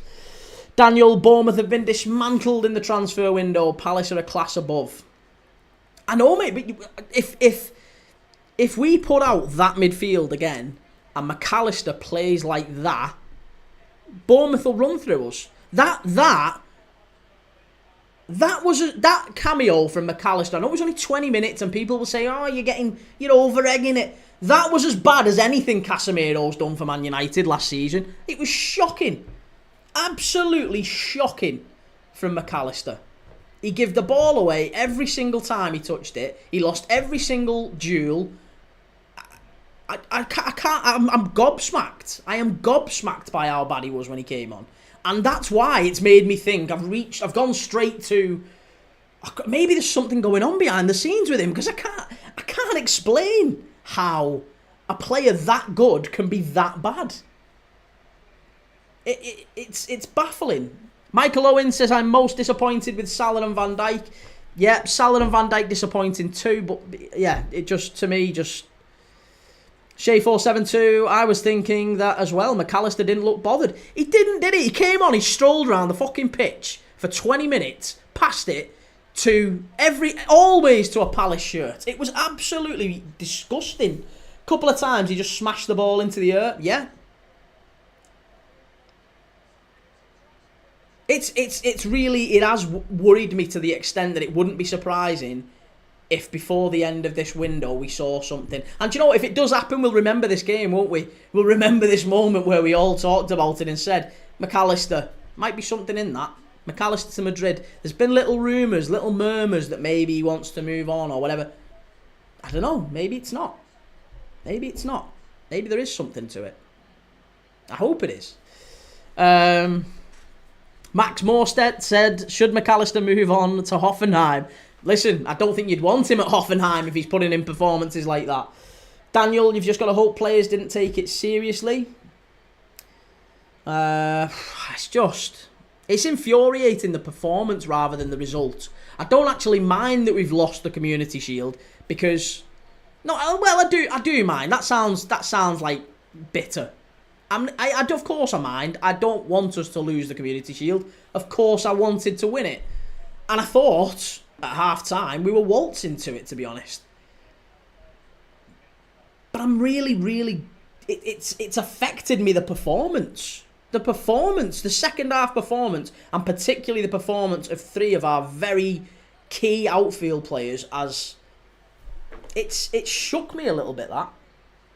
It shook me. Giving me something to think about. AM's not even Macca's fault, he just came back from an injury. Nah, I don't think you can say that, mate. Listen, if he's fit enough to be on the bench, he's fit enough to play. And if he's just come back from an injury, that's no excuse. Maybe it's an excuse for him trying some things and them not coming off once or twice. I didn't see him win one duel. I didn't see him keep the ball once.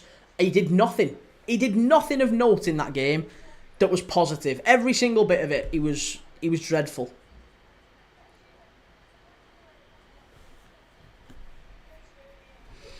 Ben, I think he was taking a Jordan Henderson for England performance as inspiration. Jordan Henderson, I would have had in midfield today every single day of the week. Jordan Henderson would have been leagues better than any of them in that midfield. Poor. Very, very poor. Well, hey, listen. I don't know.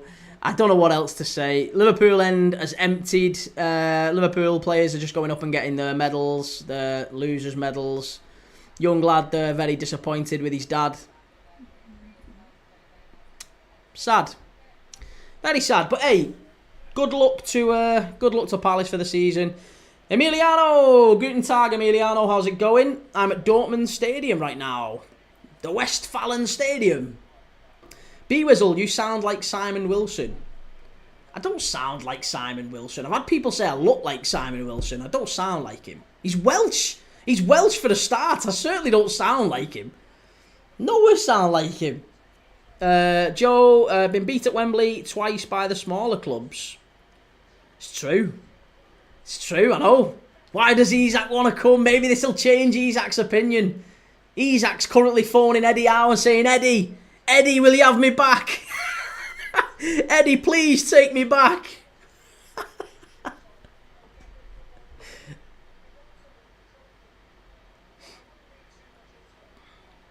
Right. Curtis. Who else is coming up there now? Pexy, Robertson, Elliott. Lads.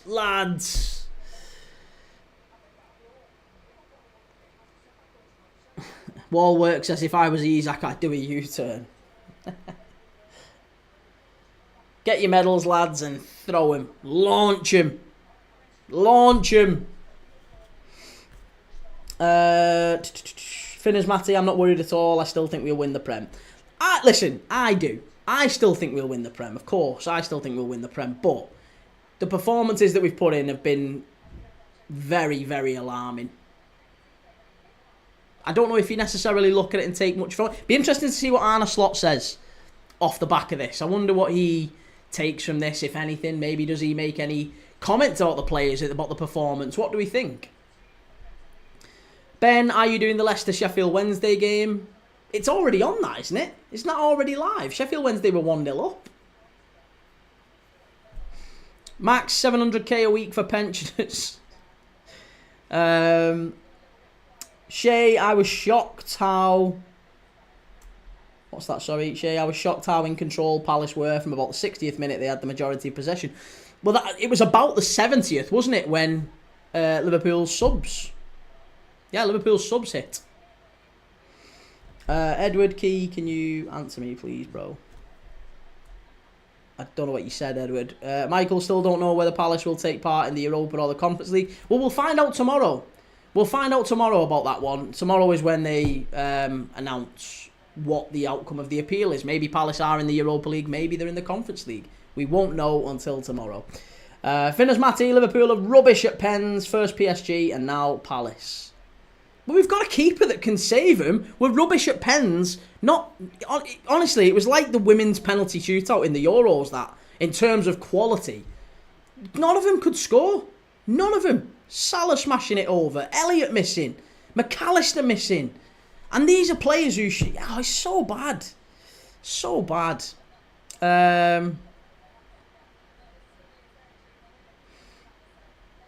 AK, how much you spent and you couldn't beat Palace? We've spent less than Sunderland. Just FYI. We've spent less than Sunderland. Clips HQ, Van Disney. MUFC Oliver, I think Slot made a mistake. What mistake? With the subs? Oh. I think he had to make subs. I don't think there's an issue with the subs, but I just think the subs really hurt us. And I think, if anything, it's a sign that we are desperate for more attacking players. We're too short in attack. We've got 4 players for 6 positions. I would have brought Rio on. I really would have brought Rio and Gamoa on. Rio and Gamoa would have been the player that we needed. Yeah.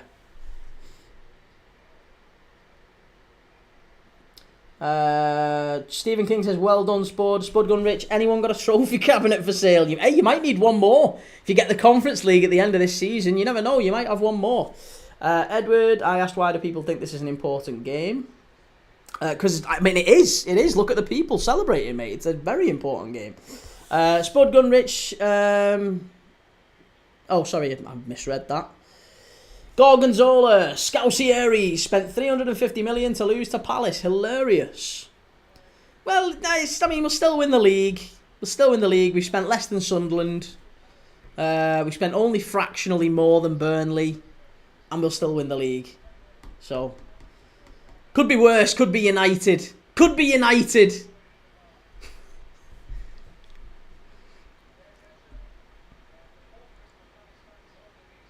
Mila 9, buy a defender. I think we don't really... We do need a defender, but I don't think we need a defender. A defender doesn't start. A defender wouldn't have made a difference in today's game. Because the back four that started finished pretty much. Apart from Kirkes and Robertson changed towards the very end. But a defender wouldn't have changed today. Defender wouldn't have changed it at all. Mila, we're short in attack. We're definitely short in attack. Yeah, we're definitely short in attack. We need... But it's bodies we need in attack. Yes, of course we need quality. But you've got to remember that Núñez, Diaz and Jota were in the squad last season and they've all gone, right? And we've now got Ekitike as a replacement. We're too short. We are 2 attackers short of the quality of Jota, Núñez and Diaz. 3 very, very good, very, very talented players, all very pacey, all really smart, good players, good movement, good finishers for the most part. So we've lost an awful lot of quality that we need to replace with 2 players. We need to find 2 players of that quality before the end of the window. And I'm sure we will. I'm sure we will. Mila says Konate's always hurt. He wasn't today. He wasn't today. That wasn't the reason that we've lost. Nothing to do with Konate. Stephen King, you spent more on transfers than Sunderland, didn't you? Sunderland didn't spend 300 million. Well, if you go out with a fiver and you spend £3 but you find 2 on the way home, you've only spent £1. So net is what matters. Rubes, Liverpool can't beat Palace, they're rubbish. Oh, didn't you finish? Didn't you? Aren't you not in Europe and Palace are? That's from a Brighton fan, that. Brighton aren't in Europe and Palace are, so it's easy for you to say they're rubbish, Rubes. Palace are in Europe.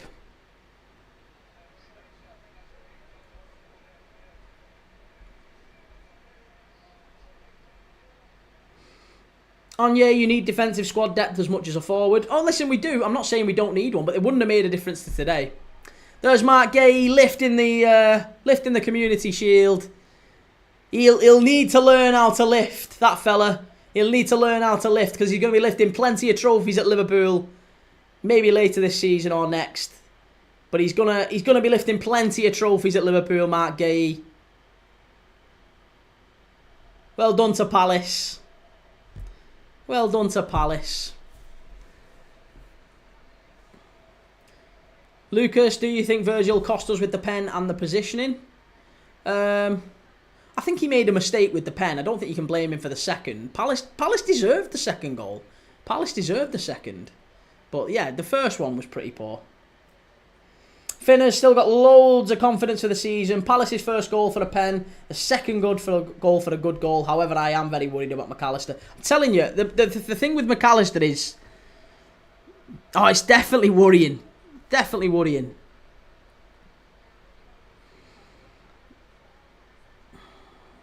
Shift, Palace deserved it in the second half. They just came out different and we didn't get going. We smashed it in the first half though. I thought we were over the balance of the game, I thought we were the better team. Because we should have been 3 up in the first half. Easy 3 up in the first half. But Palace, when you look at where it was in the second... Yeah, Palace deserved to take it to penalties. And the penalties, ultimately, we weren't good enough on pens. So, Palace deserve it. Not changing that for 1 second. Palace deserve it. But over the 90 minutes, I think we were the better team. Yeah. Stephen King, I would just say what a team spent. For example, Liverpool 300 million, Sunderland 70. That's what I would go with. Well, if you want to create an agenda, I guess you would. Chimey might as well stay at Palace if he wants to continue winning trophies. Gay's getting on the Liverpool team bus after this, says Finners Matty.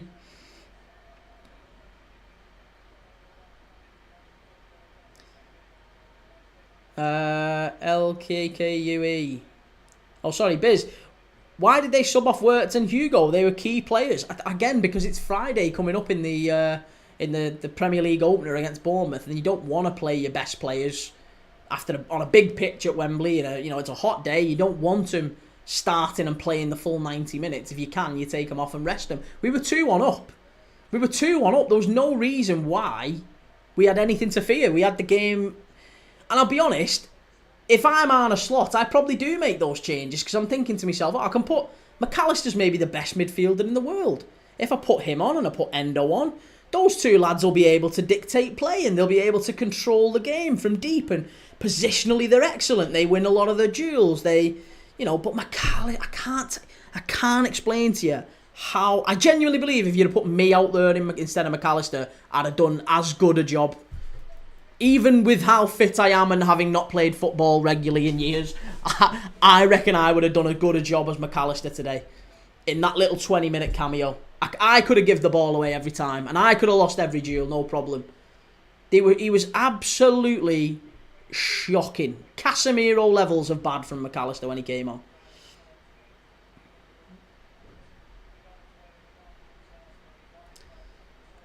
Dio Legend, Palace always come back though, it wouldn't have made a change. Palace, again, yeah, Palace did very well. Alfie Sinclair, so annoyed from a Brighton fan. Reveal Clothing, are you concerned as a Liverpool fan heading into the season? No, I'm really impressed with a lot of what happened today. In the first half, Ekitike was incredible, Wirtz was brilliant, the two full-backs.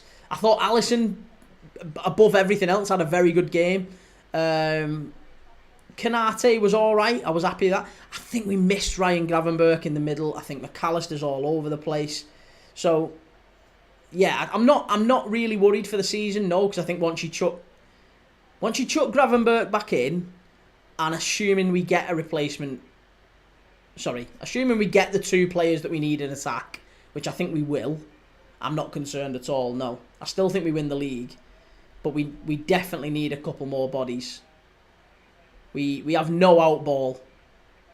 We've sold that. This is what people keep forgetting. We've sold Darwin Núñez and we've sold Luis Diaz and we've tragically lost Diogo Jota. We've lost three incredible centre forwards that all won the league with us last year, and we've replaced those three with one in Hugo Ekitike. Hugo Ekitike is a very, very talented player, a wonderful centre forward. We saw it today. Very, very good. We need two more.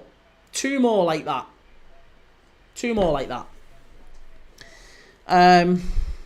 But yeah, right, well listen, that is me for today. I am back tomorrow with Porto, FC Porto against thank you whoever's just gifted, I didn't see. Jake, thank you for that, mate, appreciate the gifts, thank you for the likes and the taps and the shares and the follows and all that good stuff. I am live tomorrow for Porto tomorrow night. Porto against Vitória Guimarães in the Portuguese La Liga, Liga Portugal, Primeira Liga, sorry.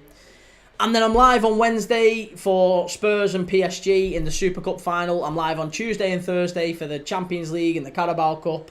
And I'm live on Friday, obviously, back for the Premier League, Liverpool against Bournemouth. So if you're going to be joining me for any of them, if you want to watch more watch-alongs, give us a like, give us a follow, go and make sure you subscribe on YouTube. Premier League Dad. I will see you all on tomorrow night if you're coming back. Take it easy. Have a nice day.